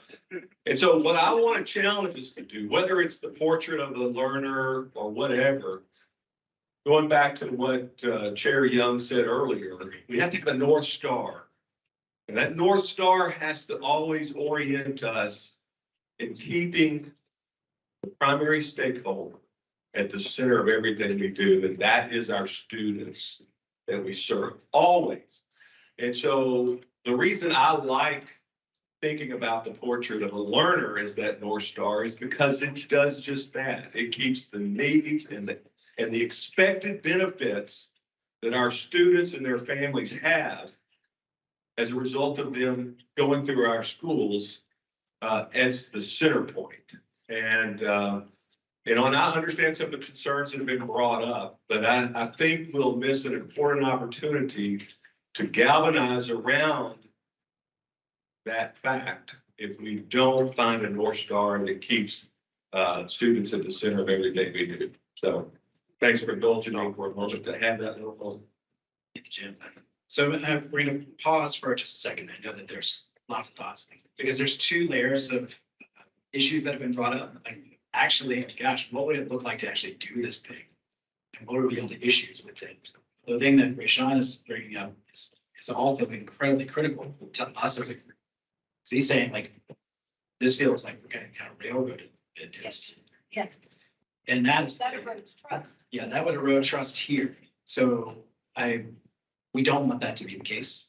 So we're gonna just pause for a second and see if there are other issues that we want to put at the forefront more, or instead of great addition to the portrait of learner. And now all those things are on the table. Just want to name that because that's what we are about, right? It's like co-creating this together. I do want to, we're going to switch over to the panels. And actually now, like, this is a really beautiful opportunity because we're hearing from folks in the field about the stuff they're doing, which may be related to the portrait of a learner, might not be related to the portrait of a learner. It's whatever is emerging from them. Because we do know that many of the L3s have ended up focusing in on creating or implementing a portrait of a learner, but that's not the only thing. So we're going to kind of actually, we were trying to get kind of focused in on something, but let's take this panel opportunity as a way to like kind of open it back up, make sure we're focusing on stuff. Okay, because, and whatever we decide after that, that's where we'll go. I don't think we want to come in believing we get a predisposition. We did have a predisposition, Bill. We can take a step back. Does that make sense? Neat. RC apartments. Okay. So we're going to take a 7-minute break. I know, it's terrible. But we are going to just set up our panels and then I'll explain how the panel protocol works. Right? Back at 10:45.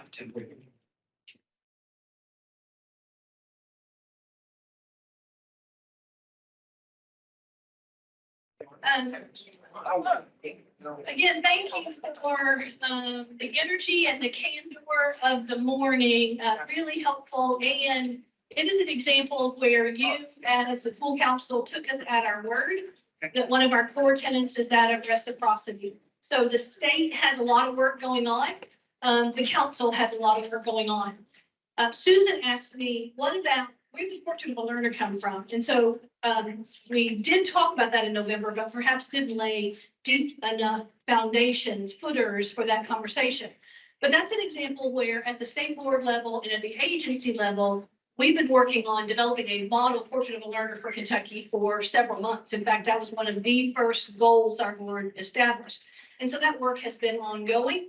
And we continue now to think about what does a robust implementation of a state level model Portrait of a Learner look like across 171 school districts in the state. So that's one plane. If you think about the DNA model, we've got one curve around what's happening at the state level. KUWL is yet another reciprocal partner in the work, and you guys have this same kind of work going on. So as the planners started looking at, and certainly my interest is that of advancing the work of the State Board of Education, we saw the Portrait of a Learner as a spot where those DNA spirals could connect. But we also committed from the very beginning to engaging deeply and genuinely with you all in terms of this level of work. So the notion that you might reject a forward motion around a Portrait of a Learner is absolutely real. So Gretchen pointed out, of course, people wonder whether if there's this Portrait of a Learner the state already has, so bring us in, we'll have you rubber stamp it, and then we'll say, look, all of these people, Susan said, go for the portrait, Rayshawn said, go for the portrait, and not fill in the rest of the story. So that's really kind of where we are and where we're working. So we're going to pivot a little bit to talk more about what that looks like as we move forward. But just know that, again, not proving a negative, but just that the state's Portrait of a Learner work is moving forward, ongoing. And if it is helpful in the trajectory of the work with United We Learn Council, then we will take advantage of that synergy. If after today something else emerges as a unifier, a catalyzer, a focus for the work, then that is equally a valuable outcome. So just keep that in mind as we move forward. And again, thank you for your engagement. I think Jason is our next moderator. Thank you, Lou. Oh, Jason, I'm just gonna welcome our lovely panelists here. So we have 3 panels happening for you today, based on each of our committees, based on each of the 3 big ideas. So the first one that we have is our Bold New Futures Committee. So we want to thank these people for coming here and being honest with us and being vulnerable to share their experiences. So we have Edna Schack. Yeah, there you go. Tracy Moracy, Marty Polio, and Travis Gamby. Yes. And then Dr. Glass is going to moderate this, but first Donnie's going to walk us through the protocol for these panels because they're very different. This ain't your mother's panel. So this is going to work a little bit differently because we want it to be both incorporating what you're talking about in the sense that you make of it. And so this is called a reverse Kiva protocol. What this will look like is we'll have a standard panel. This will happen for about 15 minutes. They're going to answer some questions. And then there's going to be a reflection question passed back to you. What sense do you make of that conversation? They are going to be walking around the room, listening to your conversations. What sense do you make of it? And then they're going to randomly choose one of you to come up and join them up here. And then you'll have a sort of wrap up conversation. So it's a conversation between them, then a conversation between you, and a collective conversation about, well, what did we learn about building a bold new future? We'll do 3 rounds of it. Okay? So you can get randomly chosen to become a panelist. So just keep that in mind. All right. I'm going to hand it over to Dr. Glass to. Thanks, Tony. Yeah, the conversation from this morning was really authentic. It was real. And I was pleased to see how we adapted to voices in the room. It reminds me that something that life has reminded me several times, that's you can't control outcomes. You can't really. You can control your own behaviors and you can control some of the conditions, but you can't control all the outcomes. I hate golf. I hate it. My dad loves golf. And so often I will play golf with my dad. I hit golf in Kentucky in July. And I get so frustrated the more I play. And I think I need to hit the ball harder, right? And I can remember my dad teaching me a lesson after several rounds of that not going well. He put his hand on top of mine on the golf club. He said, son, you can't white knuckle your way through everything. So I think there's a lesson for this, where we are with this group too. Can't white knuckle our way through. And we don't control the outcomes. From this morning, we talked about the three big priorities that are in United We Learn, one of which being innovation around assessment and accountability. You had a chance to look through the United We Learn report. Hopefully you saw that come up again and again. Really, there were several of the themes that touched on challenges to assessment and accountability. We have with this panel some folks that are deep into trying some new things when it comes to assessment and accountability. One of the questions that we have from them is, what barriers are you running into? What flexibility do you need? And when we talk about these sort of shifts toward more meaningful assessments, competency-based or mastery-based assessments, demonstrations of learning that move us beyond just interacting with facts in a really artificial way to something more meaningful and more real. When we ask these folks to experiment with that or try to come up with ways that we can take it to scale, they're running into challenges. And so our question for them really is, what are you working on? And what are some of the challenges that you're running into? And what do you need? So we have Tracy Morsey, we have Edna Shack, we have Marty Polio, we have Travis Hamby. And so I'll let y'all jump in. Picked the wrong seat. I didn't realize he was going to go in this order. Just for the record, Travis, I was sitting there and I got distracted by Jim, and then you took my seat and now I'm first. So basically, we are an L3 school. I am the superintendent in Greene County. It's very rural. It's on the riverbanks. We compete heavily with the state of Ohio and West Virginia. Students transfer in and out, so I do understand the idea of transiency and how that does impact what you're trying to do with an initiative. Some of our biggest issues, we feel that if a student, we're working on Portrait of a Learner is just one of our components. We have the Portrait of a Learner, we call it the Grade 8 components that students must show their proficiency in upon graduation. We also have a core 4 that happens at the middle school level, and we're still developing a badging system for elementary level for micro-credentialing. However, sounds like good music.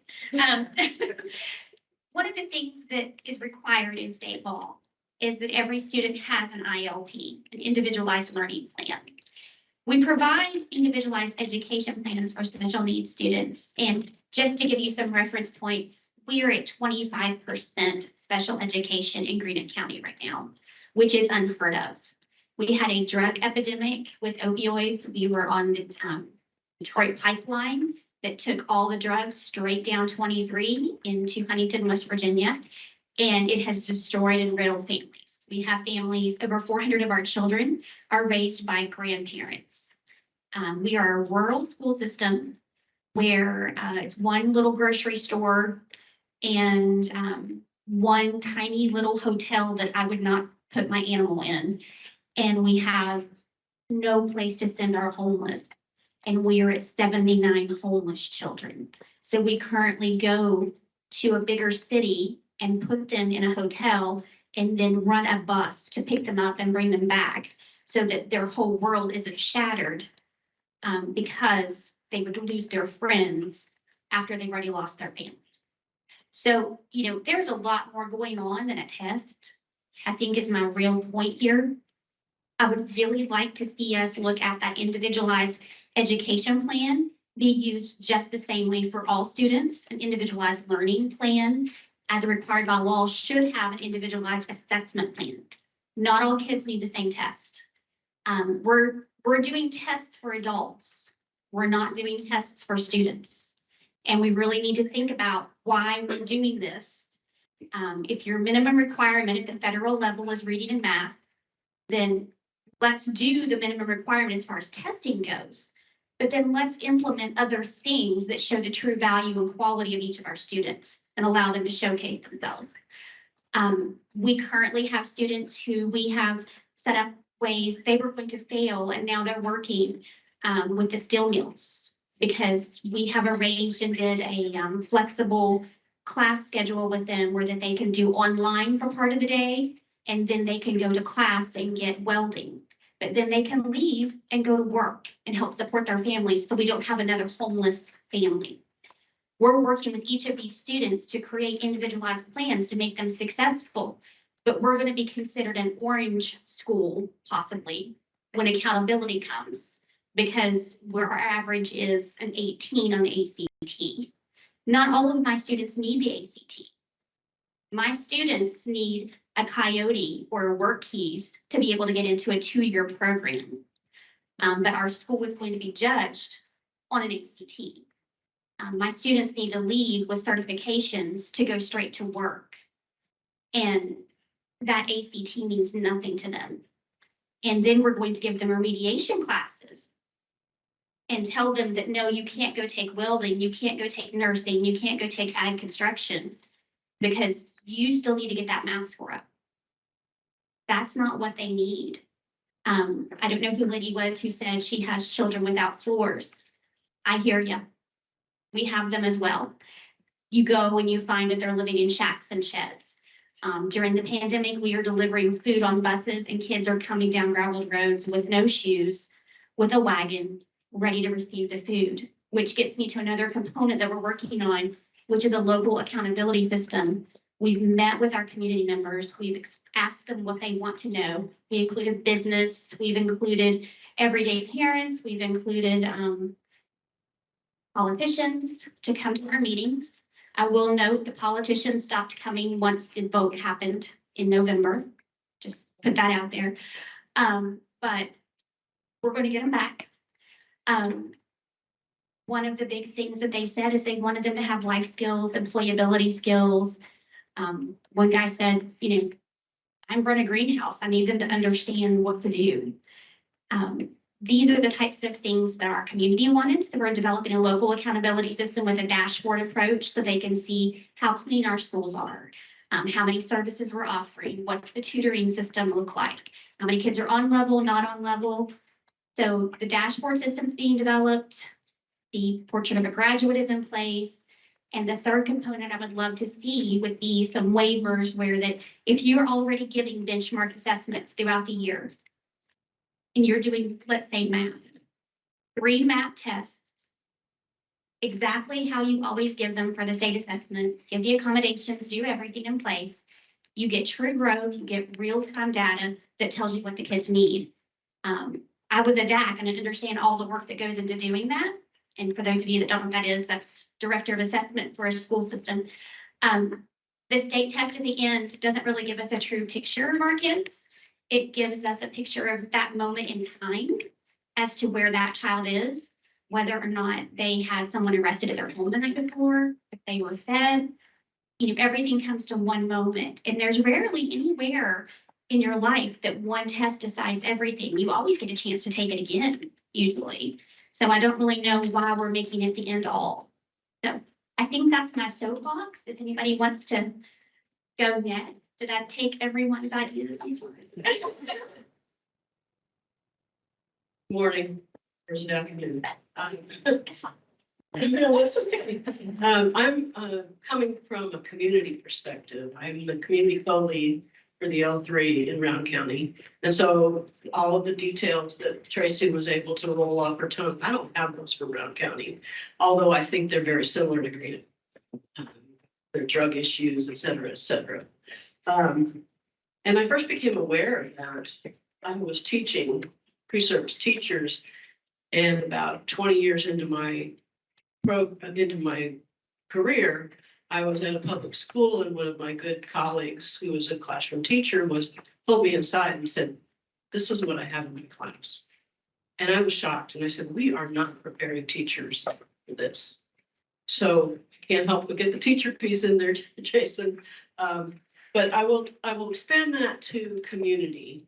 Brown County, we had a great outpouring from our community to support the L3. They developed the Valiant Viking, which is 5 pillars, similar to the Portrait of a Learner. And we had our defenses last week, and the community came and sat on panels. Just, I don't know how many, but a number of community members from across the spectrum came and sat and listened to and interacted with the students. We tried to make it a conversation where they defended their experiences and evidence of their learning. I think what it is, and this is going back to our discussion this morning, is I think that Brown County is doing a lot of the things that are in those 10 visions of the original report. And what we need to figure out is how to bake those into the Portrait of a Learner. They're there.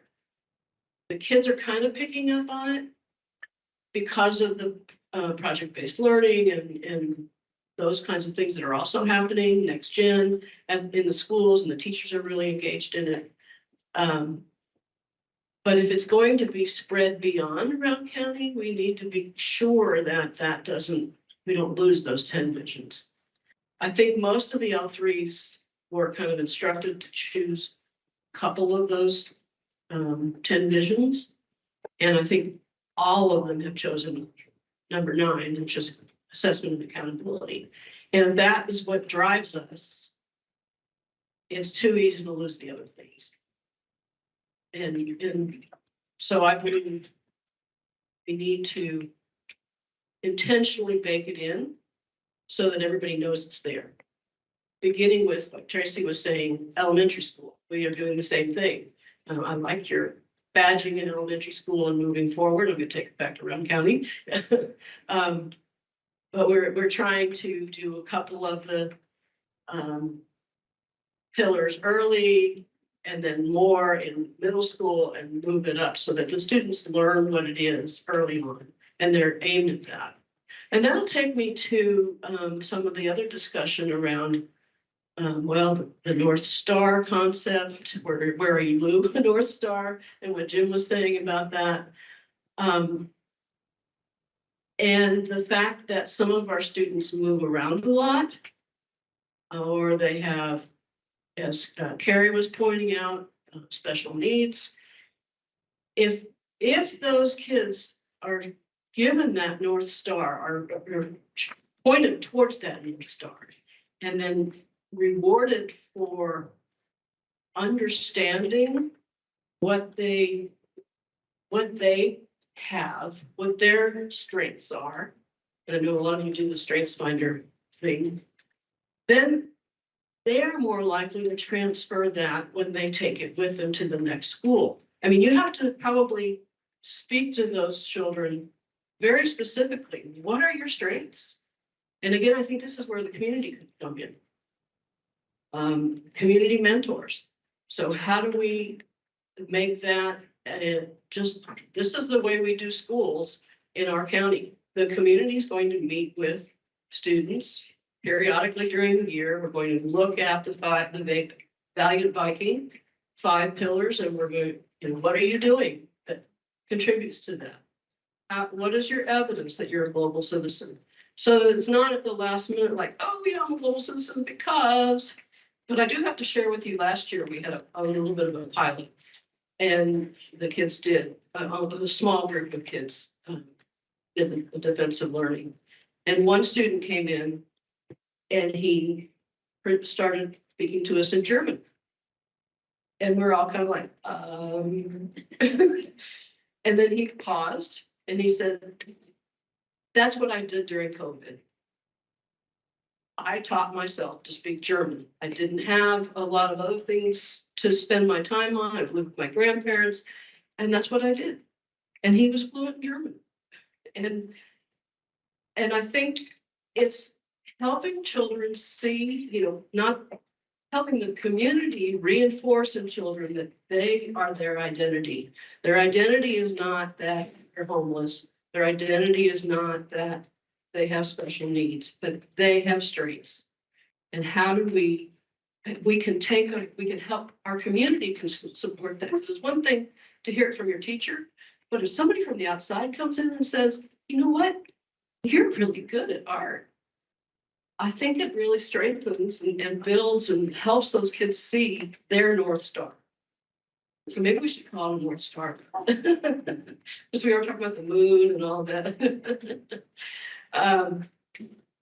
And I also liken that piece about their identities to something, we talk a lot about asset approach to things. And coming out of COVID, I hear way too often loss of learning. And yes, there was, I don't deny that, there was a loss of learning. But I want us to ask the kids, what did you learn? So that one child learned German. You know, maybe some child just learns how to get better at a video game. Maybe we don't value that, but they learned how to improve themselves. Even if it was a video game, they learned about improvement, and that's their strength. So I guess what I'm saying is that we don't have to let go of those 10 visions as we work. We need to keep them baked in at our L3 level. We need to keep them baked in at the state level, and we need to figure out ways that when we move the portrait of learner or scale it up, those things are still there. Thank you.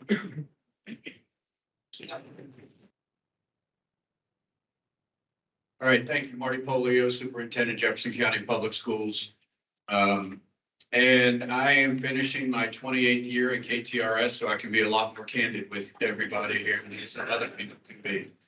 And so it's a good spot to be in, where we can be candid. And so, you know, I'll talk a little bit about what we're doing in Jefferson County Public Schools, because I think it's very meaningful, but I will go back to the prompt, which was the challenges in the way for us right now, because I think that is important for everyone to be open and honest with when we have these discussions. You know, I will commend Commissioner Glass, KDE, and the Kentucky Board of Education for taking on this work, because it is difficult and challenging to move this rock in any way right now. We've been in this test and accountability cycle for the 15 years. And nothing has improved as far as outcomes, you know, this test and punish model that we've been in for the past 15 years. And I think it's been devastating to work like this that we want to do. But instead of changing it, all we do is double down on it. Whether it's the state level, the federal level, well, it's not working, so let's do more of the same thing. And I think that is devastating. And I think our policymakers and our lawmakers are going to have to change their view on this. Because what we have right now, what we are doing, guys, is swimming completely upstream on this. Because, you know, what we hear is we're doing these great works around Portrait of a Learner, yet we're still an orange. I don't know, is that good or not? I don't know if that's good or not. Orange, if it's not good, but orange is bad. Okay, so, but we're getting this stamp of orange on it. And so what are the teachers, the schools, the principals, the community thinking? What? Yeah, that's all good, that Portrait of a Learner, but you're in orange. That's what we're dealing with right now. And so, you know, in Jefferson County, for instance, Dr. Carmen Coleman and I, when she first started as Chief Academic Officer, and we started this backpack of success skills, which I think is just, I continue to believe it can be the thing that changes education. And it's around the success skills. Portrait of a graduate, the very, you know, we all have very similar success skills when we look at those things, you know, communicator, collaborator, you know, globally and culturally competent citizen, those type of things, communicator. And so we had kids collect evidence of this in their digital backpack using Google platform. Kids are still doing that, and they defend their learning, their readiness for the next level at 5th grade, 8th grade, and 12th grade. And I've seen some incredible, you know, yeah, there are some that aren't great. We had kids stand up and do it, but we've had some amazing things that kids defend that you would just blow you away from building apps, making these new apps to engineering. Like, you look at these things and are just absolutely blown away by it. However, in the end, it means nothing for accountability. And I sit at a board meeting when we talk about outcomes, yeah, that backpack stuff is great, but what's our proficiency rate? What are we gonna do about this? And is this helping kids get ready to better be ready to read and compute math problems? And so that's the world we live in, guys. And if we're not gonna be honest about that, that's what's driving our work right now. I was the principal at Dawes High School. When I took the job, it was the second lowest performing school in the state. At that time, it was considered priority. I think we've gone to 3 or 4 different other names since then for priority, and had all of the audits and everything come in. I feel like we put together the best team that we could possibly put together, and in 2 years, and we had a complete commitment to project-based learning. That's where I met Dr. Coleman. And 2 years later, we were the 12th lowest scoring school in the state. Yay us, but still failing according to outcome. Mind you, we had 90% free and reduced lunch. A third of the kids were either English language learners or special education students. And 100 of the 1,100 kids were considered homeless. 100 of the 1,100 kids. And yet we say that's a failing school.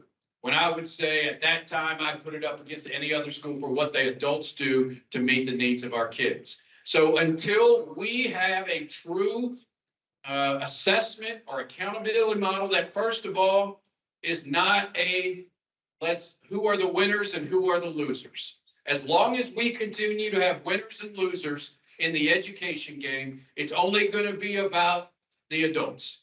That's all accountability is about. An adult being able to raise their hand and say, look what I did. That's what it's about. So continuing to have winners and losers, this type of stuff will not work. Because in the end, we want to have all winners, but policy is not made. It's made to have winners and losers. As long as we do that, we will continue to have the wealthiest schools do well, the poorest schools do terrible. And we just have to be honest about that. And what that means is the higher poverty schools, because of that test and punish, will continue to focus more on how can I move test scores. And this stuff will be set aside. And we have to be honest about that. And that is where we are on. Secondly, I don't know how to tell anybody this. I don't know if you all think kids aren't trying anymore on tests. And I don't blame them. I mean, they're really not. They are real. What's in it for me? Now, a backpack where they're defending, there's something in that for them. I saw a young man, his 8th grade defense a couple years back. He showed his 5th grade video of him playing the violin. And it was terrible. It was hard to listen to. And then he showed a video of his 8th, and it was all about persistence. In 8th grade, playing up there with the Louisville Orchestra, and was amazing.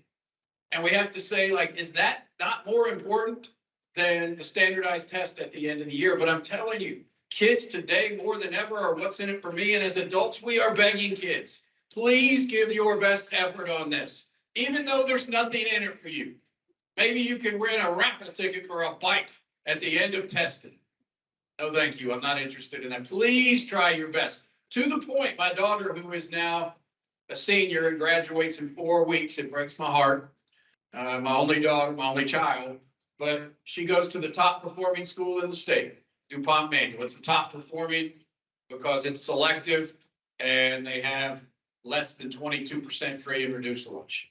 Let's just be honest here.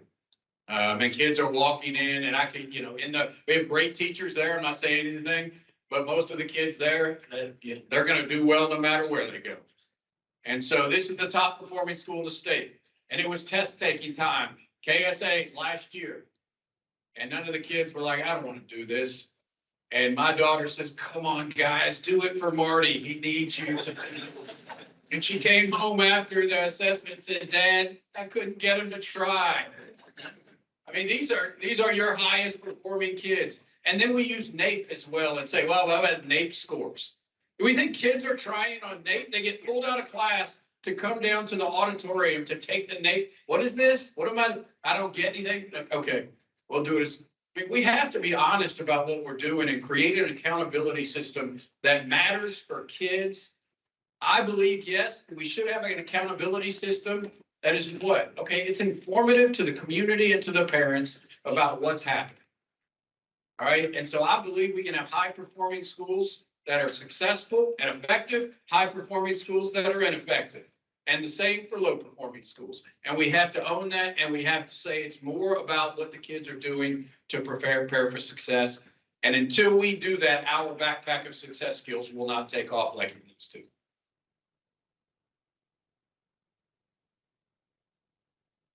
Oh, I don't know that I can top any of that, so we'll just take it. Yeah, there you go. So certainly I can echo everything that's been said already in terms of the conversation that's been had. In Allen County Schools, we are a small rural community, about 3,000 students. We're about 67% free and reduced lunch, about 20% of our students have IEPs, so ECE students, exceptional children. And so we have worked very diligently to define with our community as partners what those outcomes that we want for kids are. And that's defined in our profile of a Patriot is what we call it. And we have taken that a step beyond just defining what those areas are, but we've written performance outcomes for what that means for grades K through 3 students, our 4, 5, 6 students, our 7, 8 students, our 9, 12 students. We are building a performance-based assessment system to basically track growth against those particular outcomes over time. Because that's what our community has said that they want us to be held accountable for. The conversation never came up about, we're concerned about the test scores when they come out. It's a blip on the screen, right? It's a moment in time, but we're trying to give them regular data and feedback around how kids are performing against those particular outcomes. We also are creating a dashboard to reflect those particular pieces that our community has spoken to. What I would argue here is that if our community has defined as what's important for the students in Allen County, we believe in localized control. There's nothing that seems to value all of the work that's taking place in Allen County schools. So the barriers that I would speak to, as my friend Dr. Coleman says many years ago, that we were in a meeting with ACT, we were over in Danville, and she says, at the end of the day, the assessment drives the learning experiences that happen in the classroom. I certainly appreciate the conversation with Dr. Glass.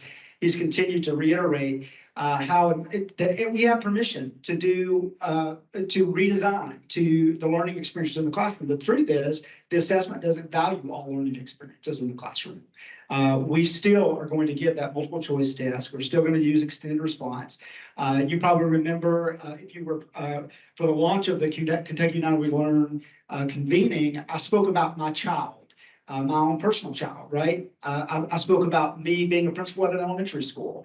And we did chants about doing well on the state assessment, right? We had a ORQ model that we put in place and we trained our kids, and we did dang well with it, right? I'm telling you, we trained our kids, we coached them, we gamed the system the best that we could. That seems like nonsense, right? To speak like Dr. Polio was saying, I have 28 years of experience too. I don't really care anymore, right? So, I care about our kids. I care about the outcomes for them. I care about what our community wants is what's driving me forward. So the assessment drives the learning experiences. As long as we keep placing value on that, I don't see how we're going to get the learning experiences that we really desire for our kids. So I guess my question number one is, why it seems like we continue to speak out both sides of our mouth so too frequently, even from the Department of Education, no offense, right? But we tend to overcomplicate everything. We like the assessment, we keep adding on. During COVID, we let go of a lot of things, and now we're like piling it back on, and we're recalibrating and renorming, and we have this many schools have to be in red, this many schools have to be in orange, this how many schools have to be, and we do the old bell-shaped curve. Even if all schools were doing great in Kentucky, we're still gonna have orange and red schools, right? Just because we force everybody into this model. That's nonsense. That's just absolute nonsense. So we need to figure out how we can value those things that our communities have defined as critically important for us in our community. I would also argue that we're talking about policy barriers, right? If we believe in mastery-based models, that really we want, what we want is learning to be constant in our state, right? We want all kids to learn. The system that we currently have doesn't value that. Really, learning is the variable. We've made learning, some kids get it, some kids don't, right? And so what do you mean? Well, why don't we make learning the constant? Why don't we keep pushing that forward? Well, I hate to tell you this, but the funding model doesn't allow for it, right? Because we have to move kids through the system, seat time, we have performance-based credit, but the problem with performance-based credit, if they're not done at the end of the year, if they've not been successful, guess what? We get no funding for the kid for the entire year. I'm just saying even the current funding model doesn't allow for true innovation, true competency-based learning approaches, that if we really value learning as the constant, that's not the message that our current policy and procedures in the state of Kentucky propagate and value. So I would challenge us to think about that. I would also talk about, if we really want teachers to really do things differently, guys, this is the way they learn. They learned in a system that's continued to perpetuate this assessment and accountability model that we currently have. And so that takes learning and unlearning and professional development and professional learning to take place for our teachers. There's even our calendar in the state of Kentucky, the way we do calendars doesn't value that. There needs to be more flexibility in calendars. So I'm talking about flexibility in funding models. I'm talking about flexibility in calendars, the way we can allow for professional development of our teachers. If we really want to change the system, the learning experiences, if we really want to go toward those profile competencies that our communities have defined, we have to rethink some of those things. So that's my few little points I would make about barriers. How did this clap? That's okay.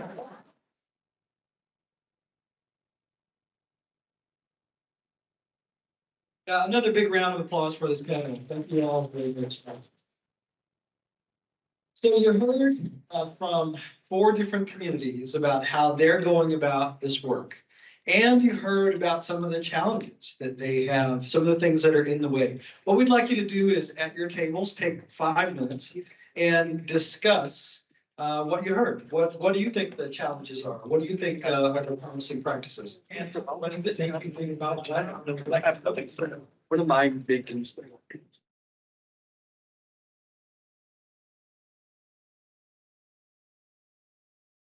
To one whole group conversation. Each of the panelists has chosen somebody to come up with them in service of eventually eating lunch together. I'm gonna ask us to just bring up a couple of key points, so just a couple of things that really resonated with you from your group discussion. Okay, and we'll start with Representative Tipton. What you have to do? Well, thank you. One truth I've learned since I became an elected official, when you leave the house, always be prepared to have a microphone. But it's good to be here with you today and be part of this group and talk about these critical issues. And I think one thing we have to remember is we have societal issues that the education system was not developed for and prepared to deal with, but now they're faced with these issues. We talk a lot in Frankfurt, of course, about accountability and stuff. So everybody, we want our schools to do well. We want our students to succeed. But change can be very difficult. And trying to come up with a system that works. But I think we have to explore this topic. We have to look at it, understanding that one system's not going to maybe fit every community, because every community is different. And how do you develop that? I know that there are federal requirements. And in light of those federal regulations and rules we have to follow on testing, the key question is, how do we develop an assessment system in Kentucky that really defines the success of our students? And that's got to be the key. And it's easy to say that, but developing that system is not going to be so easy.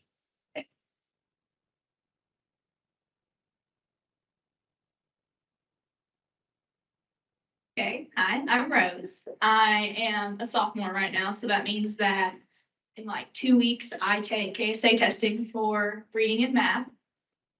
And,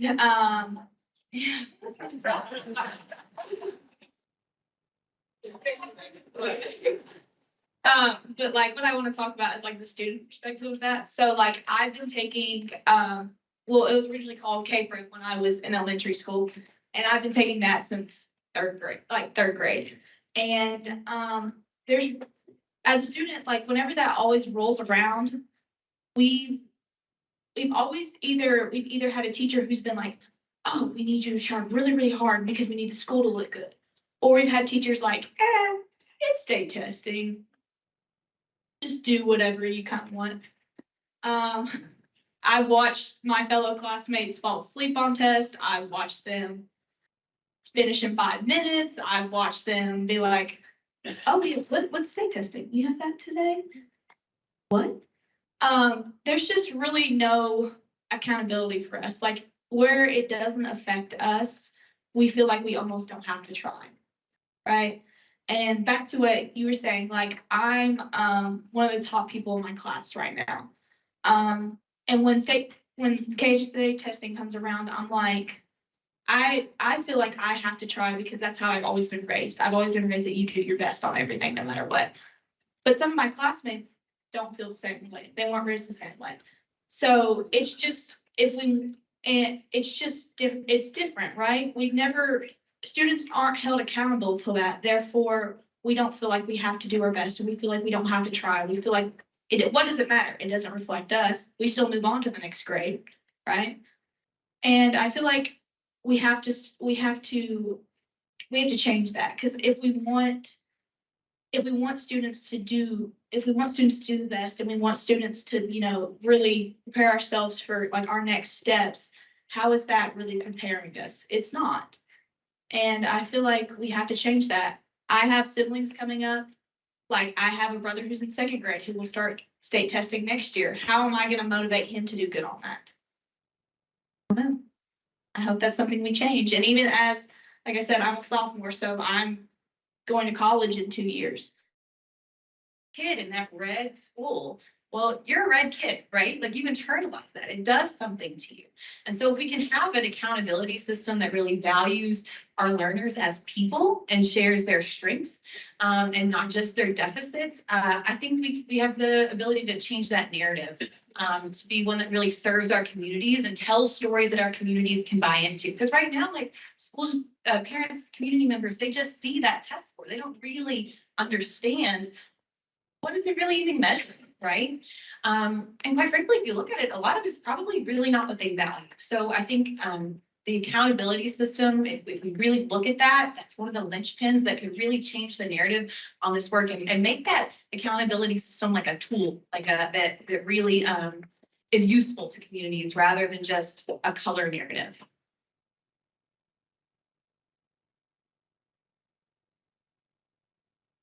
Just want to thank our panelists. So many insights that I think can really galvanize and fuel our work. One of the things that's occurring to me is, it's right to be worried about what the test scores do tell us and still believe that they probably aren't the tool to help us get out of the issue we're facing.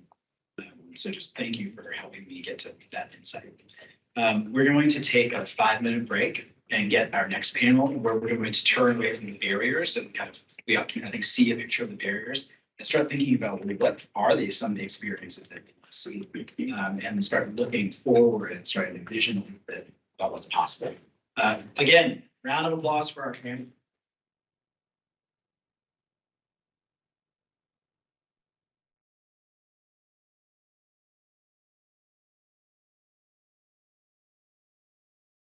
Okay, welcome back. Second panel, as you probably guessed, around accelerating innovation. So we've had a couple of panelist changes. So let me point out this lineup here. Yeah, that's right. So we have with us Dr. James Nyhoff, who is a deeper learning lead in the Green River Regional Educational Cooperative, but also former superintendent, Shelby County Schools. Also with us from Shelby County Schools, Adam Hicks, Chief Academic Officer. in Shelby County. Can't wait to hear more about their work. Right in the middle is Diane Hatchett, Superintendent of Berea Community Schools, and I'm happy to have her with us today, thinking about that small independent context. I've had several questions today about what this looks like in different contexts. And then with us are Brian and Chrisman. No, we have Michelle Hunt and Lisa Eldridge, Chief Academic Officer and Instructional Supervisor, Secondary Supervisor in Fleming County Schools, also deep into this work around accelerating deeper learning. So I'm missing a Logan County rep. I just want to make sure I haven't forgotten someone. We're good. Okay. All right. So the panel protocol is going to be the same, the model that we just saw. So to our panelists, your charge will be, after we break and have this tables grapple with what they've heard from you, you're going to go out and eavesdrop. You're going to listen in on what they're talking about and select an unknowing victim to come join you on the panel and have them share some of their table talk, what you heard that you felt like was worthy of the whole group to also to be able to hear. So keep that in mind as we go into that portion of it. We are going to adjust the schedule that you've probably already seen so that we will go to lunch after this panel. Bring our lunches back in here and have lunch while the third panel presents in order to catch up on the schedule for the afternoon. So around innovation, the first question that I want to pitch and then give you guys each about 2 to 3 minutes, so I will push you a little bit on time, is in the ideal world, based on your experiences, what would a state assessment and accountability system aligned to the innovation that's happening in Fleming, Berea, and Shelby, what would that ideal system look like? Knowing what you're working on, which you've been implementing, if you were the czar or czarina of the state, what would the state assessment and accountability system look like? The second question, I'm going to go ahead and pose it so you can be thinking about that as well. I'll come back for another round of those. How are you addressing the needs of those often underserved, marginalized student populations? And how has innovation helped you better reach those students in that population? We've had a lot of precursor conversation today about ensuring that we meet the needs of every Kentucky learner. So I'll come back to that second question, but I wanted to pre-plant that seed. James, if you would kick us off, what's the ideal state assessment and accountability system in 2 minutes? 2 minutes, it's counting. So I'll start with this. The goal for a surgeon is not to get ready to work on a cadaver. The goal for a surgeon is to work on a live human. The goal for a pilot is not to learn to fly the simulator. The goal for the pilot is to fly the real plane. What that means is all roads lead to performance assessment. So I have more to say about that, but in honor of the 2-minute rule, I'll stop there. All roads lead to performance assessment. So for us in Shelby County, we're very thankful that we've had a lot of rich structures and systems around our profile of a graduate for several years now.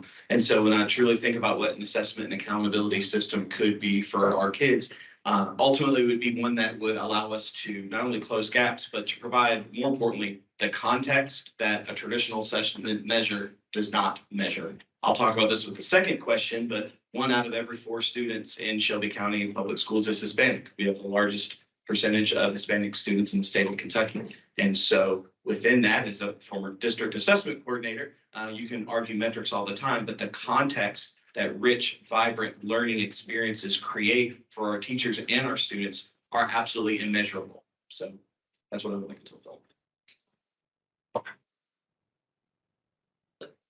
In Berea, I think that the ultimate way would be partnerships. It wouldn't look traditional, not in any way, shape, form, or fashion. It would be co-design with business industry because we're preparing our kids for the real world. So we need input from the real world. And they should help us design it. That's how we see it.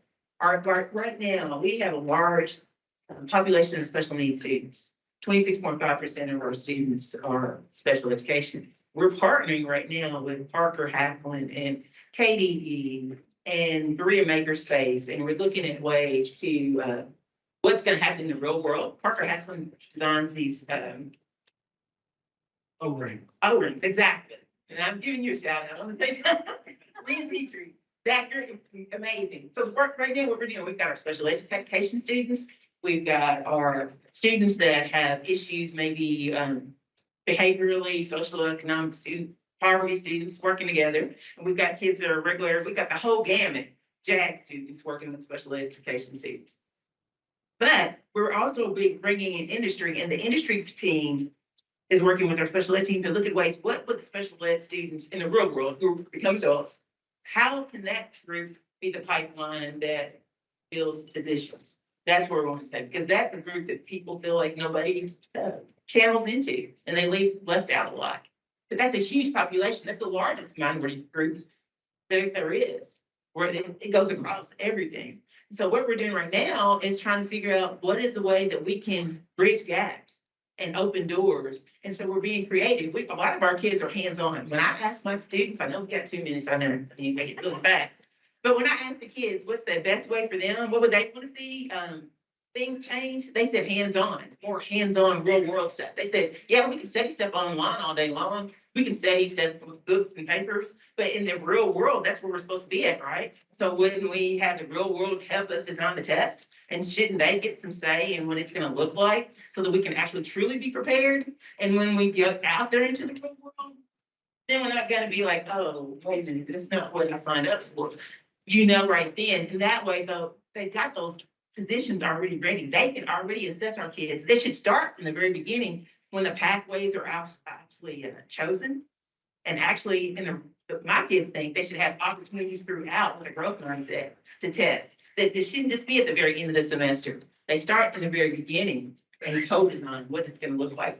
So they've got chances to, try, fail. What's wrong with failure? Failure is how you improve, you grow. So that's continuous improvement, right? We want our kids to be able to grow. They're in school to learn. So we want them to learn, grow, and achieve, but we want them to have partners to do it. And I need to pass it. Go, girl, go. I mean, you can take my 2 minutes. I could talk about this all day as well. So I feel like for far too long, our teachers have been shackled to this standardized assessment shoreline, but then preached to be diverse in their approaches in the classroom. And that is very prevalent now with the world after pandemic. I say this all the time. Lou has heard me say this 1,000 times. Paul Leathers is. So we had the opportunity to go to New Jersey and Maine, where they had a system in Maine where they map test. That was their state accountability system. They had the waiver. Like, what? That's an option? And then in New Jersey, they did place. So it was a performance assessment practice. And it just opened up a world of thought for us. That's what I will say to the world of standardized assessment if I was the girl. I have 3 kids. They're all different. My daughter is the perfect standardized assessment queen. She will get it right every time. On paper, she looks great. She is a great kid. My middle kid can't take standardized assessments if his life depended on it, but you're going to want to hire him every day of the week because he will outwork her and employ these skills. We are letting a test define our students. And those papers that come back, I mean, I am a chief academic officer. I don't need to be told my kid struggles in fluency. What's that mean? Let's be prescriptive and get these kids successful and focus on growth because that's what we're after.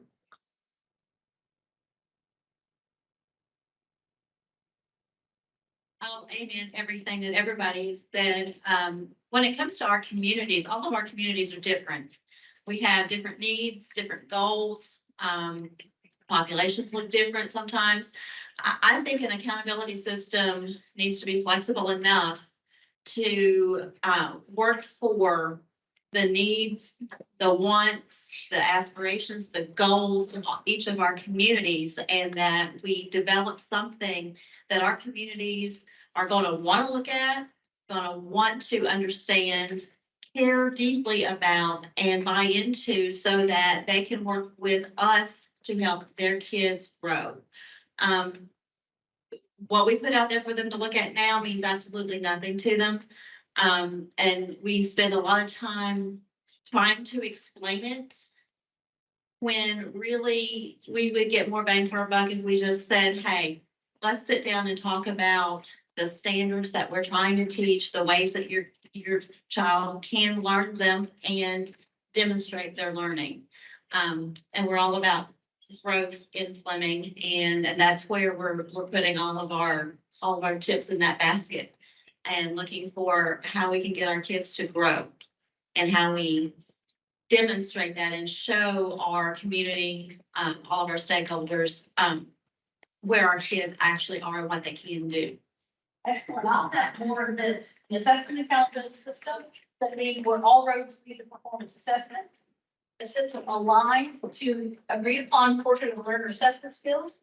A system that engages the community and embeds the learning and the assessment in the real world. An assessment system that values growth and individual student performance over a once in a calendar year snapshot.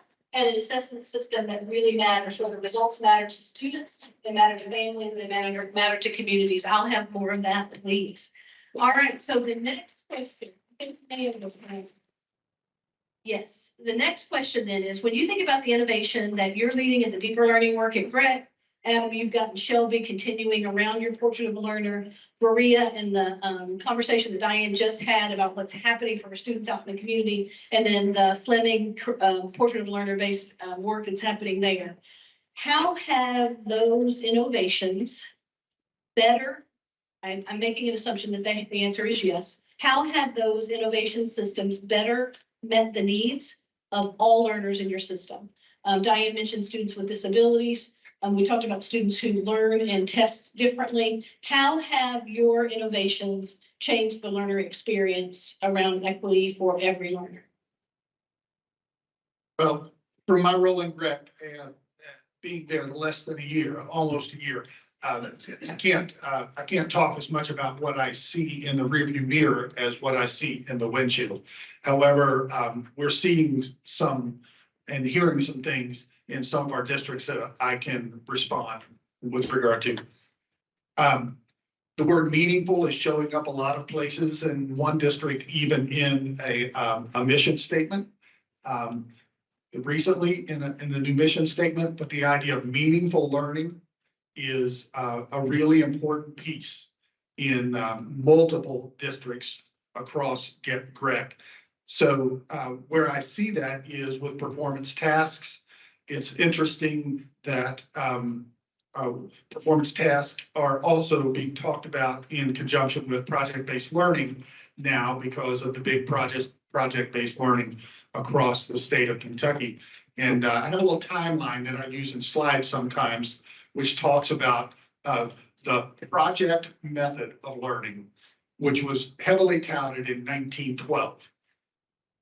So it's interesting that, across this time period, there have been periods when various agencies and groups have determined that learning through projects, not doing a project at the end as a culminating event, but actually learning through the work is really, really effective.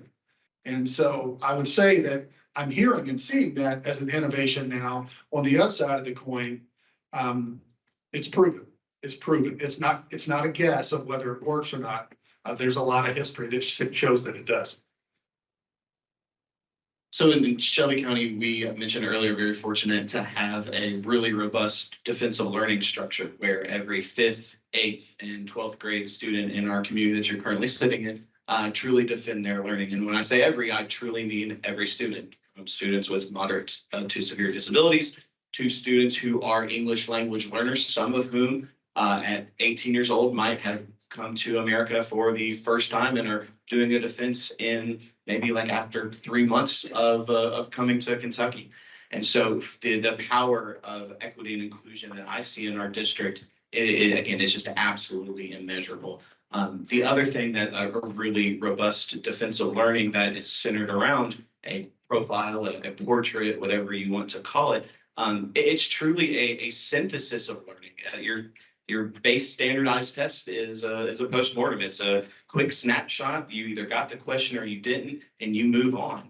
Our students in Shelby County, when they defend in 5th, 8th, and 12th grade, it's truly a culmination of the rich, vibrant learning experiences that they've had throughout the course of their elementary, middle, and high school careers. But it also includes some of those standard academic metrics. It truly speaks to the whole child, which I know is a, buzzword and it comes and goes, but, when I think of equity and what the profiles open up for our students and our community, it's just immeasurable. Are English learners. Yes. And they are participating in the defense. What kind of additional supports, if any, do they get or do they need? How do they accommodate their needs? Great question. So all of our defenses have panels. Mike Hesketh is over here. He's our local laboratory. I'm making words up. Local lab of learning co-lead. And so with these defenses, we try to select panelists who can best support students, be it from a community perspective, from a business leader. If it's a senior who wants to go into the biomedical field, maybe we'll reach out to UofL Health to see if there's a person who could best meet their needs as far as the feedback that they're giving them. For our EL learners, we have the same philosophy. So we allow our students to defend, write, create, and give their defenses in their native language. And we ensure that there are panelists who also speak their native language, be it an EL instructor, their families. We have videos of, it just brings tears to your eyes where you see students who are more confident than they've ever been, truly defending their learning in a way that's meaningful for them. And frankly, it's a way for us to engage our families as well. I mentioned 1 out of every 4 students in our community is Hispanic. And frankly, we do not have enough Hispanic representation in our district to our liking. And so this is a really authentic entry point for our community to come into our school and celebrate the great things that they know that their students know, but in a way that no test will measure. As you pass the time, makes me think about your comment, Amy, where we want students to show not just what they know, but how they know. And portraits give them a way to show how they know what they know. Thank you. Diane? For us, equity to me means meeting the needs of all kids. So it can't be one size fits all. So that's where the partnerships come in, because you need different things from different people. Everybody brings something different to the table. If our students are, like I said, right now, we've got a robotics team that went to Worlds, and we're very proud of them. But they had people that were helping them along the way to figure things out. We have lots of kids that are like in the program that we talked about with Parker Hafflin, that are special needs. Well, they have people coming in like Lynn that's working with them. They've also got industry. They've got career makerspace coming in. Once again, they're helping them develop products, but they're helping them with the real world. When they learn how to do these O-rings, they'll have certification. That certification means if they pass the test while they're in high school, they can bring that certificate to Parker Hafflin and show that they're ready to work for them. And then we've got other people that are watching, other business entities, and they're like, okay, so that sounds like a good plan. So can we do this? When I spoke to the chamber last week, they were curious. They were like, how many different industries and partnerships do you have? Because that's something that speaks to all industry. They know all of our kids are not going to go straight to college. We know that. So the best thing we can do now is partner with the people that we know they can give them jobs and it helps our economy. It helps everybody. It helps the kids, and it gives them something to work for. It makes it meaningful. It makes it make sense. They have a reason to do this, because when they're learning in school, if they're just doing algebra, think about it. When you're sitting in class, I remember taking them and saying, why do I need this?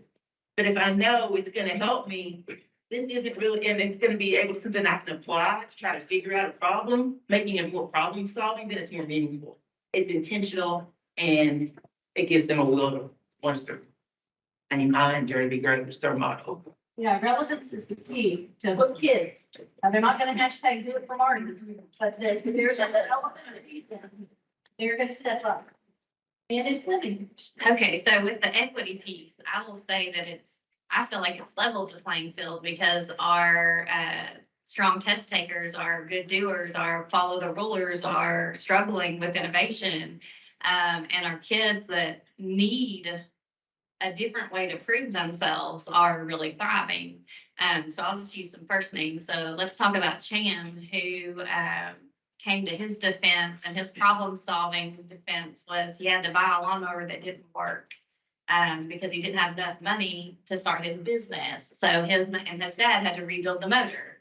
And it was all about how he problem solved through that process so that he could earn money. Or we could talk about Aiden, who has a terrible stuttering problem, and his problem of practice this year was to get that under control when he public speaks, because he knows it's a deficit for him. And I sat on a panel and watched him go through a 10-minute defense without stuttering once. So when we say level the playing fields, it also helps our high school teen moms and dads, because they performance-based with us. So they have to be innovative in how they problem solve. So I sat on a Zoom panel with Austin, who has to work during the day because he has to make money for his baby. But he still can connect to the employability competencies. We don't take away the academic piece. Students are still responsible for growth and achievement and defending that they have grown and that they are mastering the standards that are required. But we give them opportunities to show that, not just one time. Yes or no? So I feel for Fleming, it completely gives our kids that need a fighting chance, that chance. I'm gonna switch on you, I apologize, but you tell the team how Fleming does BPI defenses. BPI stands for Bridge Performance Indicators, which is their name of their portrait of a learner. If you tell them what defenses look like and what portfolio scoring looks like. Well, no, I'll start. Maybe pick up what I leave out. So in Fleming, we have defenses or exhibitions of learning in grades 3, 6, 8, and 12. And those look a little different depending on what grade level you're looking at. I've seen several of them this year, and I saw some of the same ones that Michelle did, and some of them were, extremely moving. But what a student might do, and a couple of our schools do things a little bit differently as well. They have kind of taken the process and improved upon it. We have a couple of schools who have the students create a website, a Google site, that they choose then their artifacts for the indicators, and they present what they have learned, and they show that evidence, and they talk about that evidence and how it illustrates their growth, how it illustrates their passions, how it illustrates their learning over the previous year. And they may also talk about how they their scores, their academic scores, they may value the graphs and things that math gives us, and they may talk about where they were and now where they are, and how they have grown from that previous point to their current level. And you can see the pride that they have in providing that evidence. Which students do you out of? We don't leave anybody out of the process. No, nobody gets left out of the process. Now, sometimes we have students that might need prompting or encouragement. And then we have our younger students who find it to be more about passion. What are they really super interested in, and what have they learned through exploring those interests? Now, our seniors is more like a TED Talk type of situation. And we do all of these in front of a panel. And we have conversations afterwards about those students and what we've seen, what their growth looks like. We also talk about what it's doing across the board for the district and for our classrooms. And one of the things that I noted this year, I'm seeing more evidence of true differentiation in our classrooms and meeting our kids where they are and helping them to grow.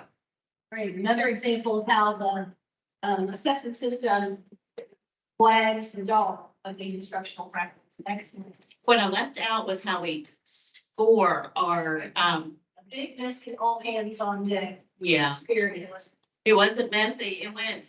You didn't even know that it was happening, really. I knew because I got an email from this. Yes. So we run preschool through 12th grade, and all students are responsible for looking at competencies, exploring competencies. Third graders have to have 0 and satisfactories, and the 6 competencies. But they can be approaching mastery. Sixth grade has to have 3 of 6.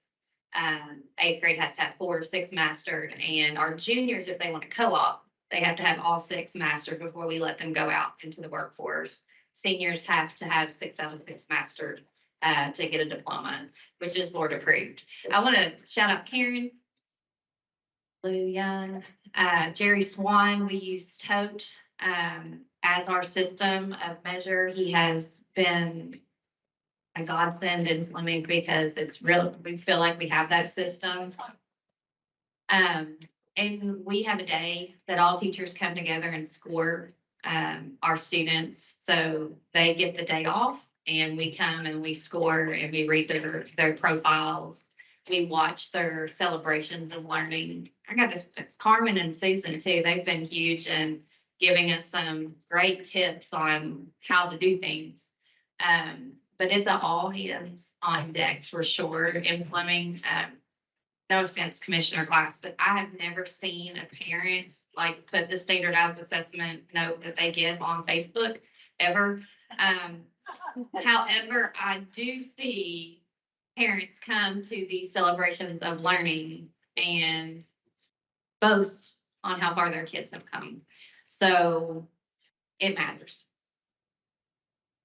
Just checking, are you taking any offense? I'm sorry if that. It's been pretty. Not this, there you go. All right. Okay, so this table talk time is gonna be a little bit like speed dating. Don't forget that the 5 of you are eavesdroppers, interlopers. Okay, so on this one, I'm only gonna give you about 3 to 4 minutes for the conversation. It's an important one, but we also have logistic demands to meet today. So here's what you're gonna grapple with at your tables. What are we learning from the Accelerating Innovation folks? What are we learning about the implementation of Kentucky United We Learn's 3 big ideas? Attached to Portrait of a Learner or not? Attached to competency-based ed or not? What are we learning about the 3 big ideas from these Accelerating Innovation panelists? 3 school districts and an educational regional cooperative. Any questions about your task? I really am setting a timer. 4 minutes. Ready, set, go.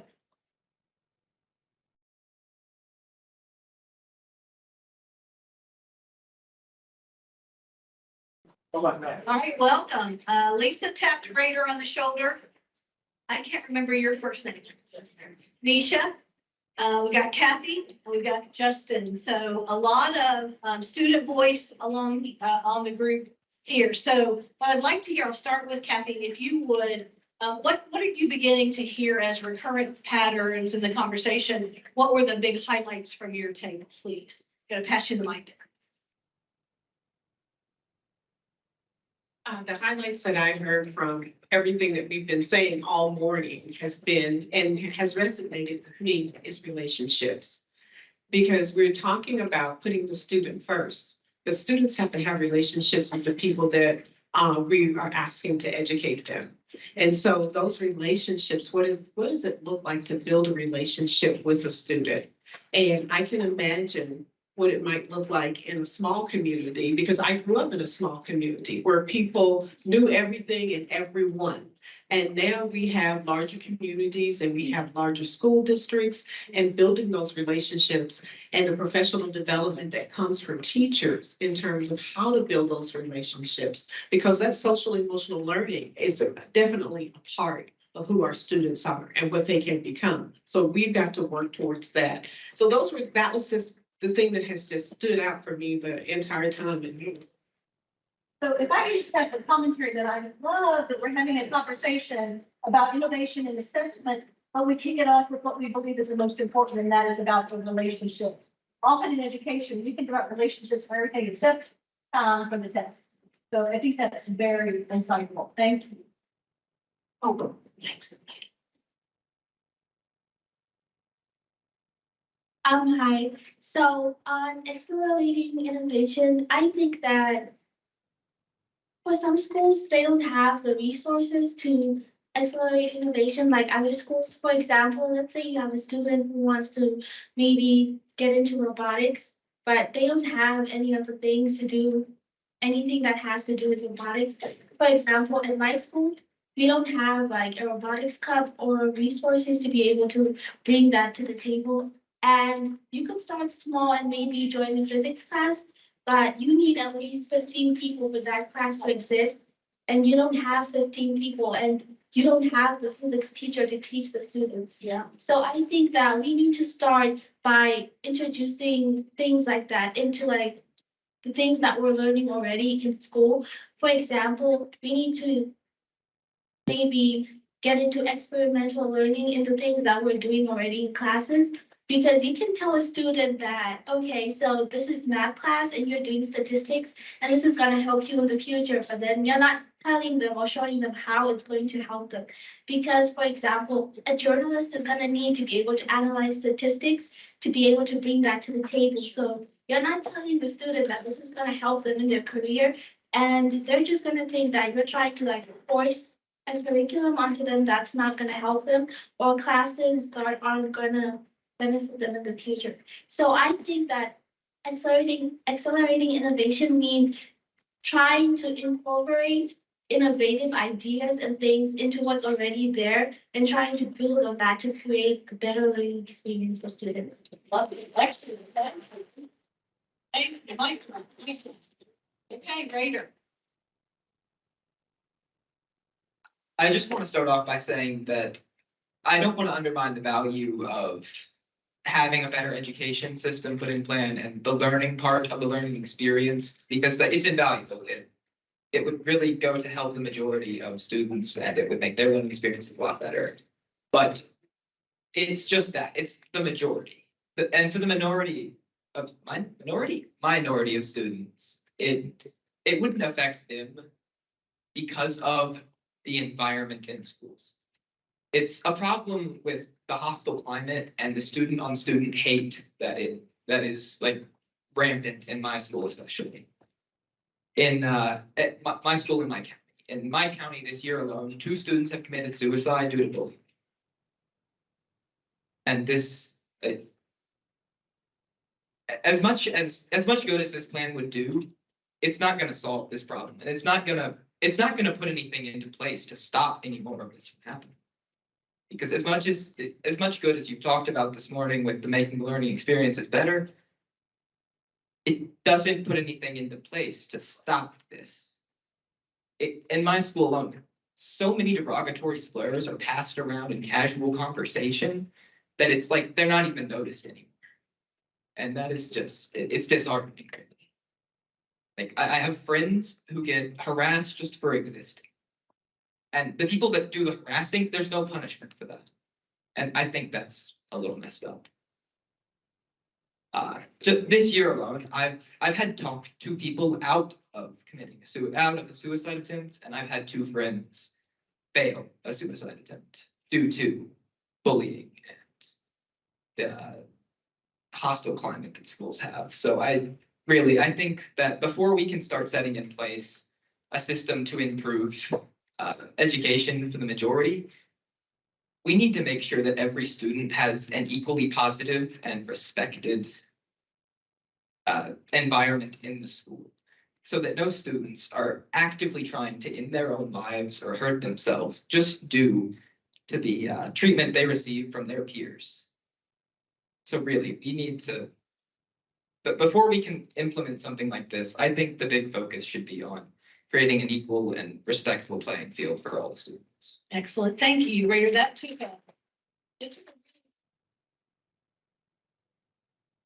Back around to Kathy's first volley around the critical nature of relationships and the work that we do. So while we are talking about both a technical and adaptive change through United We Learn, we want to be the first to admit that this is not a panacea process. This does not take into account the student and adult mental health and wellness needs that are happening in school. So we never want to purport that this is all that the educational experience should be about. This is a piece of it that's critically important. Our core business is teaching and learning. So that's really important, but never let us forget that reminder that we have real kids in real schools every single day with real adults who meet in the morning with all kinds of baggage and life experiences. So an important part of our conversation too. I think I heard a little bit of that this morning too, that we are not offering simple solutions to lots and lots of problems, but we are living in the milieu of society today. Rep. Tipton said we have all of society inside our schools every single day. So as we continue to chip away at this, we have to remember every time that real students will be the people, the humans who are engaged in whatever it is that we design moving forward. So a really good spot to stop with the panel. Please join me in. Oh, I missed Justin. How did I miss you, Justin? Sorry. Okay, so what resonated with me was the community aspect that you talked about. And I'm my FBLA's chapter president, and we just had a job fair, first one ever for Lyon County. And about 25 or 26 businesses attended. And I was thinking about it, and I was talking to my teacher, and I was like, you know, how great would it be that we have 25 businesses from around our area? And I'm from Western Kentucky, so having businesses come in and showing students that there are other opportunities out there is really important to us. That's just kind of a side note. So we were talking about it, and I was like, why are we not asking them, like, what are you looking for in a student? Like, when they come to talk to your table, what do you want out of them? Like, do you want them to be able to answer the phone? Do you want them to be able to know how to dress professionally, show up on time, how to write an email? And so what resonated with me is what you said, is bringing businesses and, you know, those companies in and saying, you know, what are you looking for, and how can we like better give that to you? Because we talked at our table, and Trevor said, like, you know, it's like, if you can do an equation well, then you're good through high school, and then you graduate, and that equation may or may not help you when you're, you know, in the workforce. But if you can answer a phone and you can do those soft skills that are needed to go into the workforce, and high school teaches you that, so you're not having to learn in the workforce how to do that, then I think you have, you know, assessment and accountability from not only an academic side, because you still need that, but you have it from a community and soft skill side too. Excellent, thank you. And on that one, tying another bow around it, we're talking about the assessment system that provides individual, timely, and relevant feedback to individual learners, even about things like phone etiquette, developing all the employability, all of the fields of the employability skills, and what really matters. So we've heard relationships, we've heard relevance, same time we've heard rigor and community engagement. So a lot of key touches, high touches with the United We Learn work that we've done so far. Now, please join me, my apologies again, Justin. Now, please join me in thanking our panel and our respondents.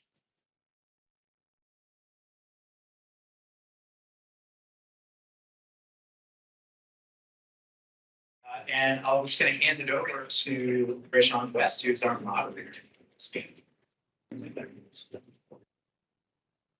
Good afternoon. Hope everyone enjoyed your lunch. We're just going to spend a little time discussing the vibrant learning experiences. Today we have, and if you could just raise your hand as we introduce you, we have Julia Rollins, who is not here. We have Mark Daniels, Carmen Coleman, Adrian Usher, and Christopher Flores. All right. Now, as we dive into this, I'm a parent representative, and as a parent, and I'm sure others, we feel that the learning experience for our children when they walk into a school should really be a breath of fresh air. We understand our children come from different backgrounds, different home situations, whether it's a two-parent home or they're homeless. They have different situations that they're coming from. So we want to know today, what are the conditions and supports needed to enable a vibrant learning experience in your context?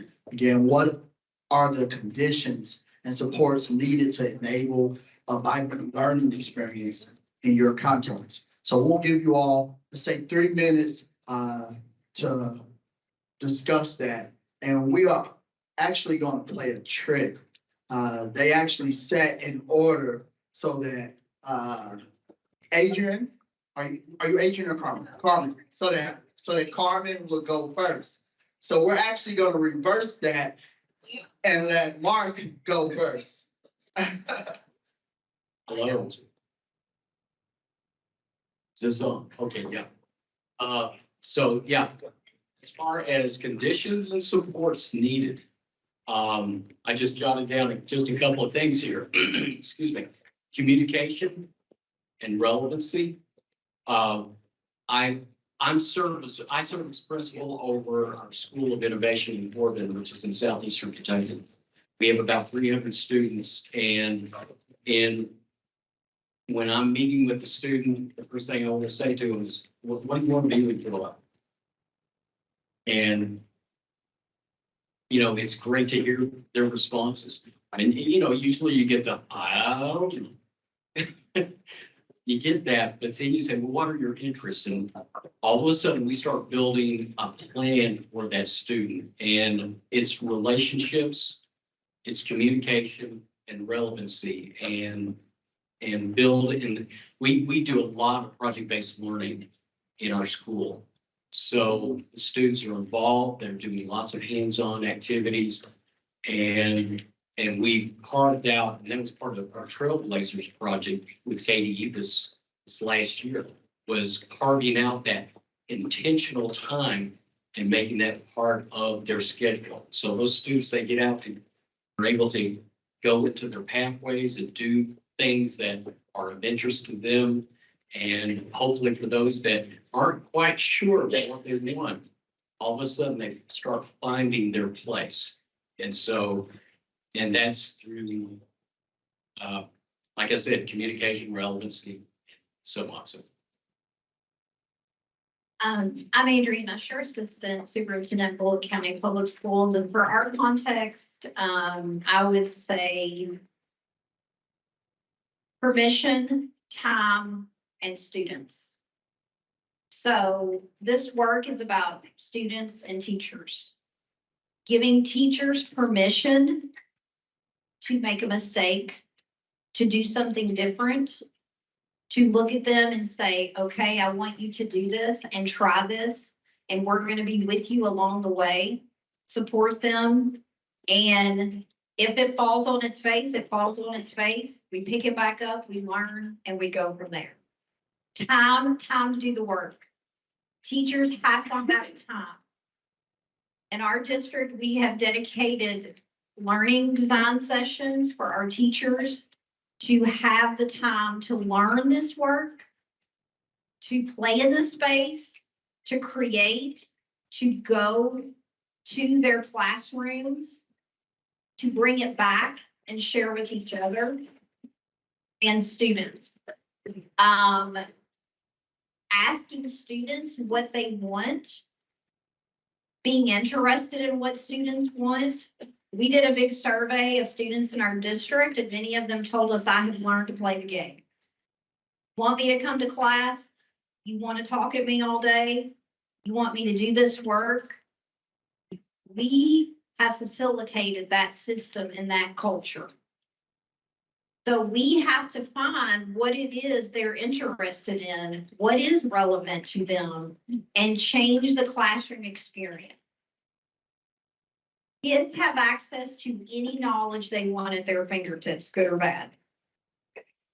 So when it comes to the classroom and teachers designing those experiences, we have to give them permission and the conditions to be safe, to change, to ask questions, to be okay if that score is not proficient. Chris Flores, I'm the principal at STEAM Academy, which is a 9 through 12 program school in Fayette County. So we are in year 10 of our school. And so we were, and I've been there since the beginning. So we were challenged from the beginning to be different, to be innovative, to try new things. And one thing I love about our school is we always try to look through everything through the lens of equity. So we're a lottery-based system. We don't look at test scores, we don't look at academics, behavior, attendance, anything. And so every student has the opportunity to come to our school The only thing our district does is make sure our demographics mimic Fayette County's demographics. And so providing opportunities for all students is what our mission is. And it's really important that from the top down, we all believe that. So we're very strategic in the staff that we hire. The process that we go through to hire our staff is very intensive because our staff have to also be in line with what our students want. It's not about what our staff wants, it's about what our students want. We're providing opportunities for our students through a non-traditional schedule. We're the only high school in Fayette County that operates on semesters, and that's because it's what benefits our students. And so a lot of times they get, well, you don't do an AB schedule. No, why? Why not? You know, and so we challenge things, we ask questions, and we've learned over the 10 years not to apologize for what we do because we know it's what's best for students.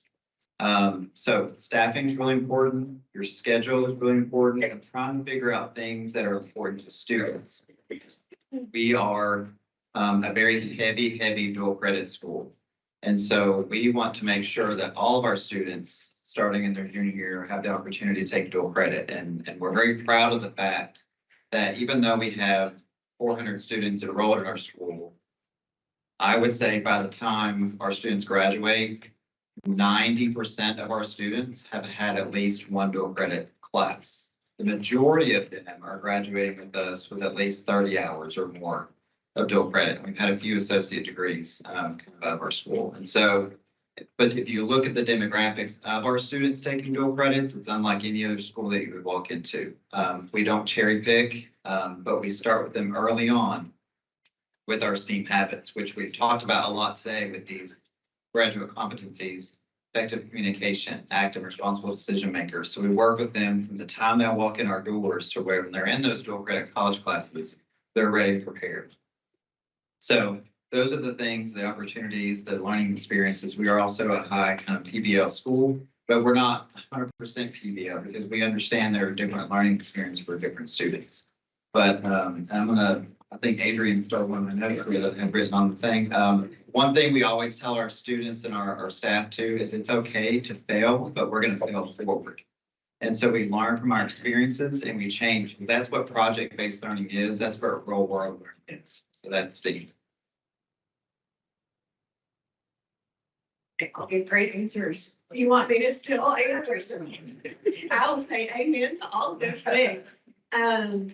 You know, I think that one of the most important things to do is, and that they talked about this a little bit this morning, is to remember that at the end of this, there's a human being. There's a user. There's the you know, and what's their experience with this? So I always think everybody should, we do this in our professional learning things, take out a picture of a child that really matters to you. And if you're a legislator, if you're whatever, when you're doing something that's going to impact that human, let's take out one that matters to you. Because what I have found is that people have very different definitions of student success when they're talking about a child that matters to them. And so I think we have to start there. Because I think we're not thinking about the end user. And whoever said that about the kids know. The kids know if they're in a school that is labeled orange or gets 1 star or whatever the system of the day is. They know that. And they internalize that. They really do. And I know we've said it a lot, but the assessment, the accountability system is the linchpin.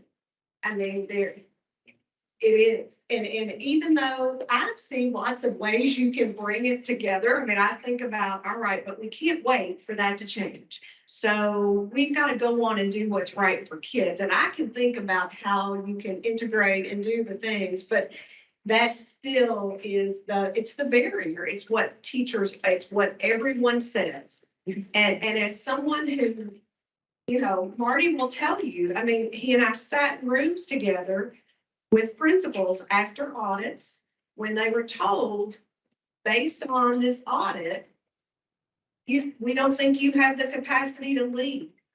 I mean, that's life changing, right? And so that's life changing.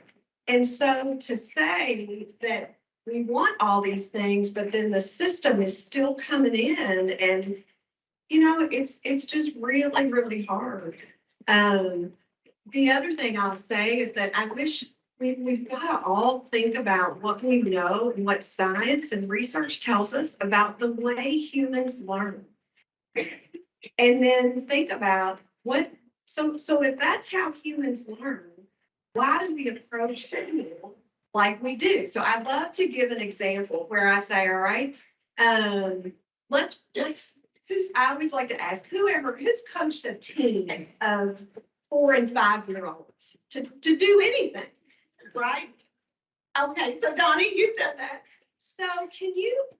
So let me guess how you might have done that. What was it that you taught? Many seasons. Okay, so when Donnie they got his little 4 and 5 year olds together, did he sit them down at tables or desks and have them watch some slide PowerPoint? Did you do a PowerPoint with them? I know. And you might have said, you know, now listen, there are some very important vocabulary terms about soccer. There are, right? So before we do anything else, here are the terms. I want you to write the terms down. I want you to use them in a sentence. And I want you to define them.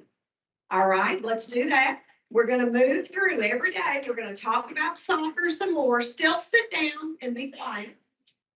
And maybe after the test, because there will be a test, after the test, I might bring in a real soccer ball. But you know what? We never have time for that. That sounds absurd. We don't approach learning and teaching in any other place the way we do in school. The system is producing exactly what it's designed to produce. From achievement gaps to you name it. It's producing all those things. It's designed beautifully to do that. So we've got to really think about, you know, what are our teachers' experiences, right? And how do we do professional learning? Are they sitting and listening and watching slides and we wonder why they leave and they're not inspired? You know, so I think there's a lot of rambling supports there that are needed, but I think we all have to think about what do we know about being human? And we can apply that to a whole lot of this issue. Thank you so much. So we heard, I'm going to steal from Dr. Young. She gave a little recap, so hopefully I'll do it some justice. But communication and relevancy. We also heard permission, time, and students. We know that Dr. Flores, they believe in challenging our individuals or young people to be different, innovative, and trying new things. Lastly, how do humans learn? So thank you so much. We'll move on to our next question. And I'll start again with you, Mark, if you don't mind passing that down, because one of the things you said was communication. The next question is, how has collaboration with your community impacted the student learning experience? How has collaboration with your community impacted the student learning experience? We're a small community and we rely on a lot of those small businesses that have been around forever, and everybody's going to them asking for something.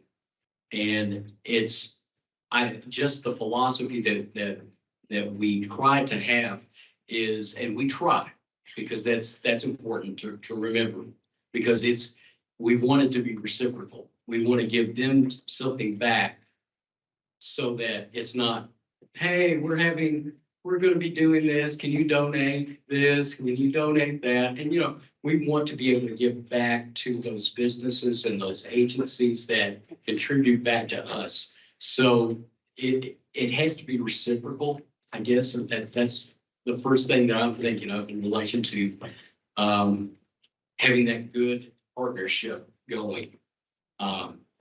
And hopefully we're taking good care of your kids too. You know? So, I would say our collaboration with the community has, well, when we initially created our graduate profile, it was created with our chamber, I mean, parents, everybody was there. Which then opened the doors for them to know in Bullitt County Public Schools, this is what we're working towards for students.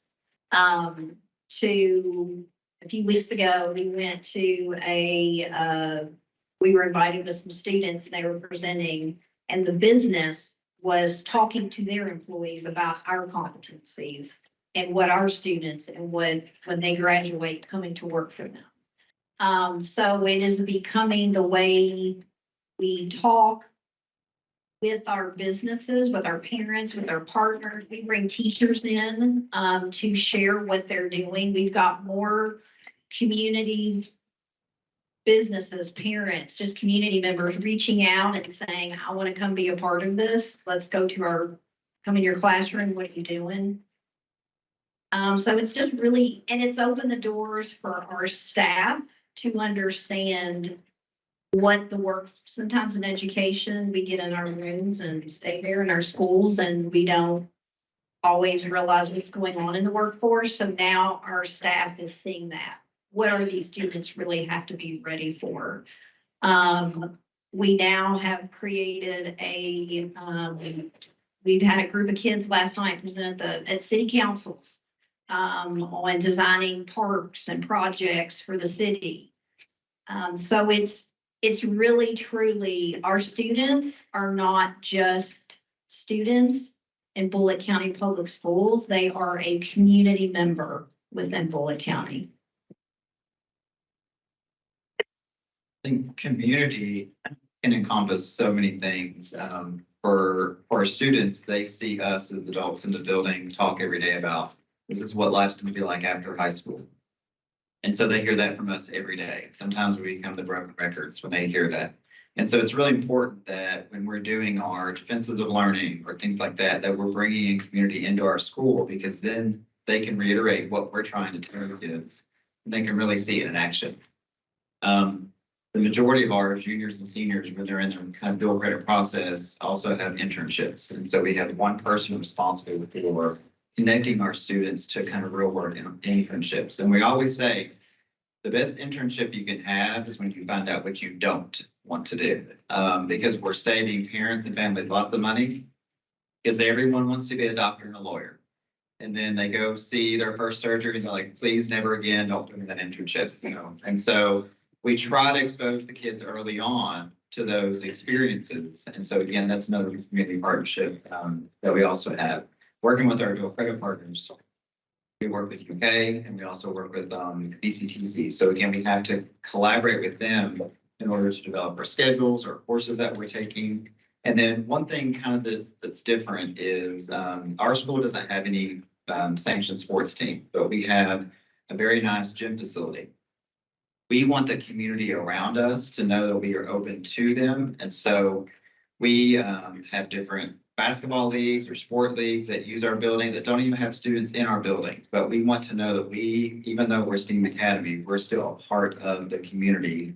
And if that's a good recruiting tool for us later on, then, you know, it's a win for us and for the community. I can echo that. They just had a community meeting for our district and they used the STEAM Academy. I believe it was last Wednesday. Yes.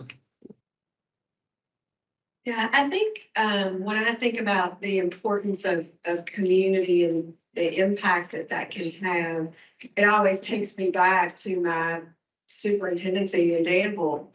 And we asked collectively, you know, I had a board that was really forward thinking and they were giving us all the permission to go and explore and do. And before grad profiles were a thing, or they might have been, but I didn't know because I couldn't see out right then. But asking our community to come together like this group has around. We didn't ask what do we want for our graduates. Our question was, what does a diploma from this high school mean?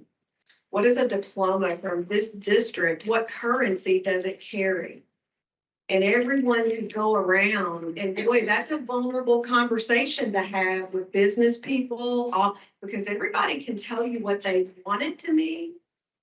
But really, at its core, it wasn't articulated very well anywhere. So you come to things like it means they've served their time. Not the things you want. And so the power of that, when the community, when we are open and transparent with the work that we're trying to do and let people in, I mean, the support that then you will have is unlike anything I'd ever experienced at that point. And the other part of that is when community members start to come in and serve on those panels for kids, when they're doing defenses and they're doing the connections that I've seen kids make with people that have led to internships and scholarships and a whole different way of thinking about the future. I mean, you can't, that's invaluable stuff. Thank you all so much. We truly appreciate that. If I was to just take everything all three of you said, essentially it seems like it is essential to rename or redefine what a diploma is. And I think you culminated everything everyone else said. It's no longer just assessments, but life experience, UK, BCTC, what that looks like, collaborating with businesses and what the workforce needs from our students. So thank you so much. It is now time for our groups to talk individually as our moderators walk around and listen. We're going to pose a question for you all, and I'll repeat it twice for the pennies of the room. I'll repeat it twice. What are we learning that can be applied to the implementation of the portrait of a learner and competency-based education? What are we learning that can be applied to the implementation of the portrait of a learner and competency-based education? You may discuss that question for 6 minutes. And then our moderators are going to go around listening to the question and see what they would like to bring to.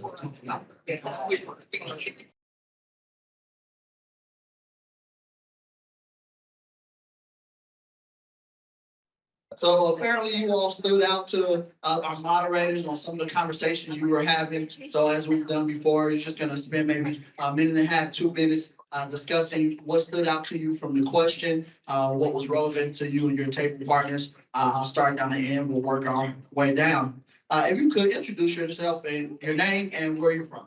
Okay, I'm Brady Howard, Chief Academic Officer in Bullitt County Public Schools. So Dr. Usher is my fearless leader. I'm very grateful for that.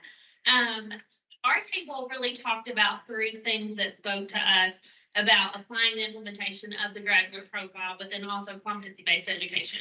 So the first one is that community is an essential part of the profile. So whether that's the creation and the implementation, your community has to be part of that work. The second thing is that assessment is the linchpin, and it has to be part of the shift in accountability. If that's what we're going to measure, then that's what we're going to do. And so that has to be in place. And then lastly, teachers need time, training, money, and support.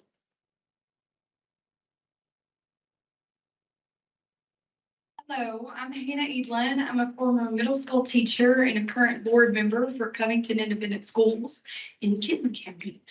We talked a lot about community as well. Some of the concepts that we discussed were maybe working with different community groups to incentivize maybe paid time on where those different members can of the community can come visit the school. and be mentors within the school.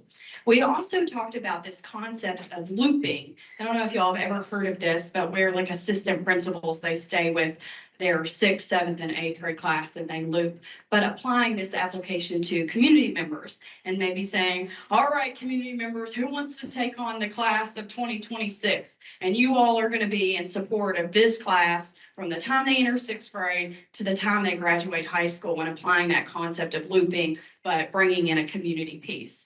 And then we also just talked about some celebrations that are still going on with regard to partnering with communities, members, like internships, vocational experiences. Recently in Covington Independent Schools, we had an incredible art teacher. Her name's Miss Threet, and she's so excited about art. And she created this accelerated art cohort where she has 6th, 7th, and 8th graders all kind of in a class together, and they mentor each other. But they also have community art programs and partners that they partner with. So thinking about how we can apply that outside of art into some other spaces.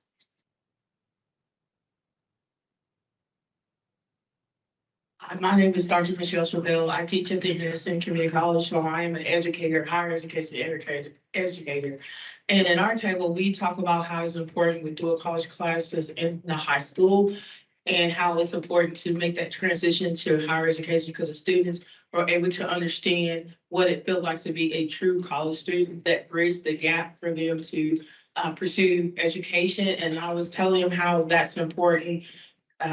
The way their semester is kind of set up because it gives the students the opportunity to take more classes and be more advanced when they graduate. Hi, my name is Alfonso de Torres and I teach Spanish in elementary in the County Public Schools. In my group, we were discussing how of the 4 experiences that were shared in this panel, how the commonality of them all was that the students were at the center of everything. Whether it was focusing on who is behind the figure of the student, who is that as a human being, as a person, or whether how to provide equitative access and opportunity using the school building as a convening key factor, key point of meeting of all the stakeholders in the community, like the first was mentioned before, or like in William County, right, where the teachers were given permission to try and fail and learn, yes, to provide learning opportunities to the students. And also in Corbin County, how the students were provided as well with room to try and learn, and whether it was the thing that they were interested or not, at least they could try. At least they had the opportunity to test the waters and say, well, you know, this is something I like, this is something I don't, but at least they were provided that access to those opportunities. So, so yeah, definitely students at the very center of every system, every process that come out of our educational system. Thank you all so much. We want to let all of our panelists know that we really appreciate your time and your special people as we transition from panel discussions.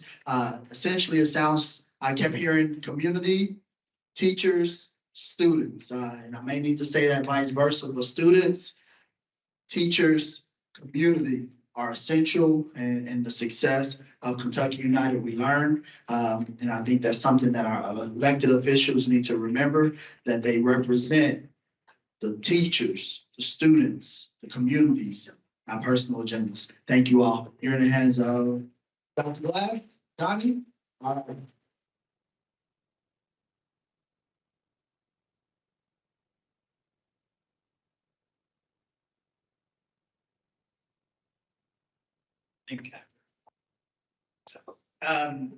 So I'm just so grateful for the panelists and the time that we spent here together this morning. And as I've been listening, I sort of realized that today we would have maybe flowed better actually in reverse. And I just, because we But transparently, from a design perspective, and Audrey and I just were chatting about this, because she's been on the design team since the very beginning. We wanted to make the panels, and you're listening to the panels to be very focused. And for the work time standing committees to be really focused. And so that's why we wanted to try to get to this consensus early. But realizing that people need time to like think about it, internalize it in 5 minutes. And so I just want to just express my gratitude for the courage that it took to be like, nope, not enough time, need more. And I hope that you see that we are really pausing at this moment. I don't think there are any foregone conclusions. There are opportunities, but there are not decisions made. That's our job. So I'm going to hand it over to Audrey to help us transition. And she's got our marching orders. Yes, so next up is committee time, but I just want to say we've had a great morning of panels. So let's give a round of applause for our moderator. Really appreciate that they're here, they're talking to us, sharing their real experiences and telling us what they want us to do, what they need us to do. So think about that as we go into our committee times. I will remind you, the Accelerating Innovation Committee is in here. I think you're going to be over at those tables, those tables over there. Bold New Futures is in the first room past the kitchen, so it was right before the lunch table. And then the Vibrant Learning Experiences is in the second room, so right past the lunch tables. If you have any questions, you can come and ask me, but we'll be there until 3:30. So we'll have fun in committees.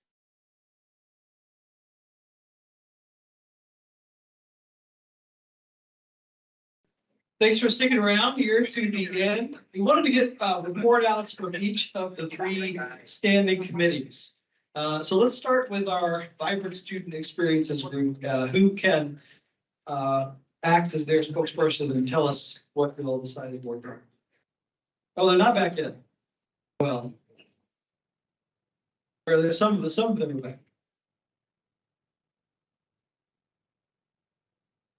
We should I guess we should get the names.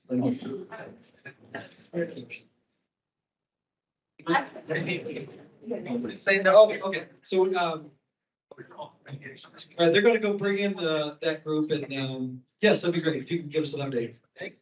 So the update from the group, there's part of them are still working. We had a wonderful discussion today. Our job today, what we worked on was really addressing our BHAG, which was the shared understanding and defining what vibrant learning based upon our learning agenda over the past 3 months. So we're coming to a great synthesis of that right now. So we'll have more for you tomorrow. Great. Thank you, Susan. And let's shift to our innovation group. Who can serve as a spokesperson for them? Oh, yes. We talked quite a bit about, one, the awesome work that the committee did on a very comprehensive report over our research from both inside and outside Kentucky about assessment and accountability systems. And then we took that into a direction for where are we going with next steps for the next 6 months as we start looking about the overlap between Portrait of a Learner. Kathy gave us a brief overview of competency-based education to kind of inform our committee for next steps. And then we had some breakout sessions discussing the overlap between Portrait of a Learner, competency-based education, and the idea of developing the system bank to support those different assessment and accountability systems. Thank you very much. And our last group was focused on bold new futures and collaboration with families and communities. And I think maybe that's the report, is that they decided to focus on both of those things. But is there a spokesperson who can speak to that group? Thank you. Senator Bates. Right, so looking back to November for our first convening, our group, of course, is known as the Bold New Futures Committee, right? And so that Bold New Futures that involves communities. So our group decided today to sort of work on 2 different concepts, right? So to continue to focus on policy and how we can shape policy in our state to reflect the United We Learn vision, while also engaging meaningfully with our communities and ensuring that we are spreading the good word of United We Learn across Kentucky, and also ensuring that we have a nice feedback loop, a nice communication loop of reciprocity, so that we're speaking with communities and communities are speaking with us to inform our work, not just our work in terms of how we roll it out, but also our work in terms of how we craft policy. So it's exciting, and I'm looking forward to tomorrow and convening again as a group. So thank you. And I think we had 3 individuals who volunteered to be reflectors on the day. So we could have those 3 people. You were one? Okay, why don't we start? What, just your reflections on today? Been pretty awesome. You can hold the mic. Sorry about that. I was pretty confused there for a second. Yeah, I mean, it's been an amazing day. I honestly think so. I shared a story with Dr. Glass and Dr. Young about just how beneficial this day has been for me. If you want to hear about it, just come and ask me later. I can explain it. Yeah, ask me later. We talked a lot about the portrait of a learner and what that means today. How we can apply that, how we're going to assess that. And so I think that's been a big push that we've done today. One thing that's to kind of stuck with me, I remember having to stop when we were first discussing this, is the portrait of a learner thing it's so broad when you really think about it. And the reason it needs to be so broad, and this is our challenge, I think.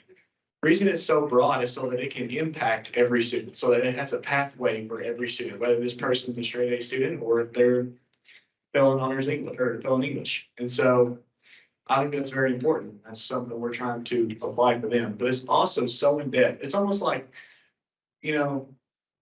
I think, I've heard the saying that it's a mile wide and an inch deep. That can't be the case with this. It has to be a mile wide and a mile deep too, because it has to be able to be beneficial for every student also. And so I think that's been a lot of the work that we're doing. That's our challenge. And I'm so thankful that I can help be a part of something and maybe give a halfway decent idea sometimes. But yeah, that's my 2 cents, I guess.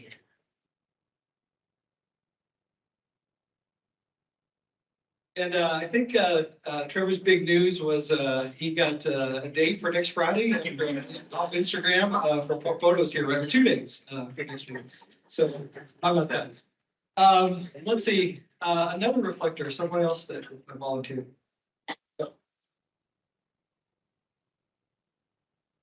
Yeah, I kind of forgot that I did it too.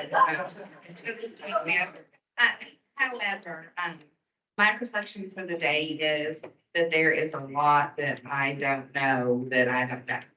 And keeping that mind frame, that mindset, and then just listening to others. I'm schooled. I definitely am educated quite a bit whenever I come in here, and I'm humbled quite a bit to learn all of the different nuances that go along with everything that we're doing with the Kentucky United We Learn, the KUWL. I'm trying to come up with KUWL. But anyways, so whenever I kind of look at it that way and start reflecting, one thing, my really big takeaway is, and I wish I could think of who to credit it to. Someone said that there are 3 great derailers, and one of them was turf, the other was credit, and the third was blame. Whenever it came to, create or launch a new aspiration, a new type of activity. So I really kind of looked at that and thought, yeah, I mean, I can see that. That's definitely a pattern. So I thought that was interesting. But now I'm going to send it all over. Okay, just a little background on me. I entered education at Eastern Kentucky University in 1990, I think is when I started in the College of Education, under Dr. Charles Whitaker, who many of you all who are old enough in this room is the father of CARA.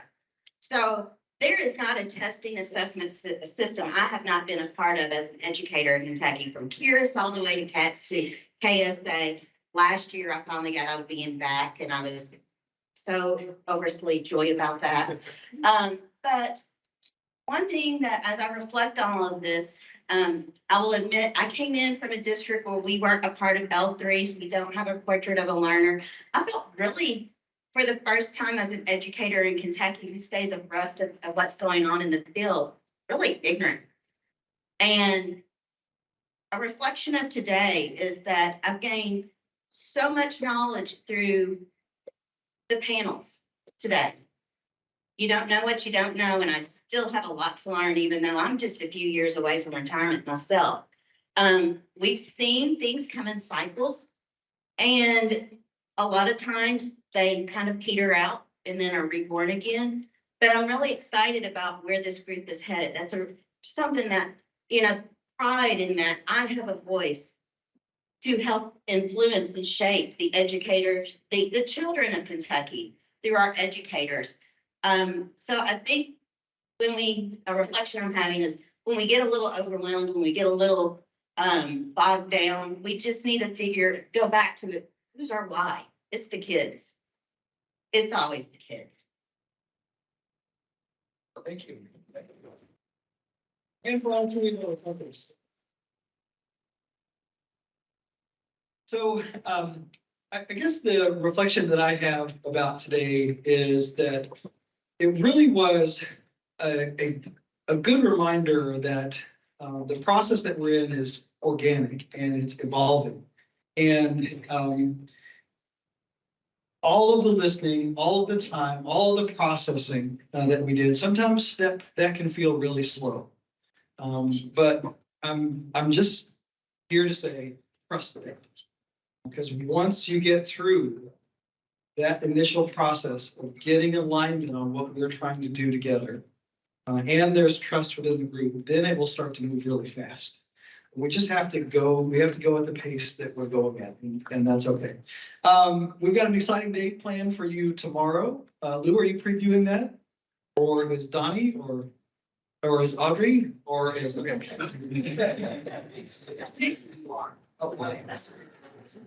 So yes, one, I want to thank you all for coming here today, putting forth your best foot forward. There you go. Putting the effort in that you have today. Like, we haven't given up today, and I think that's something to say because we've been here a long time. So yes, clap for us. Thank you all so much for being here today and for putting in this work. Tomorrow, we'll be working with our standing committees some more. We'll be hearing from Donnie and Meredith as well about some potential future plans, some ideas that we can walk through, look how things can work out in real time, real solutions. So we're going to be walking through all that, working with our committees some more and talking to each other some more and learning. That's the important thing. That's what we've all done today. I've heard that many, many times, but we'll be learning more tomorrow. So go forth and sleep and then come back tomorrow and be ready for a good day of work.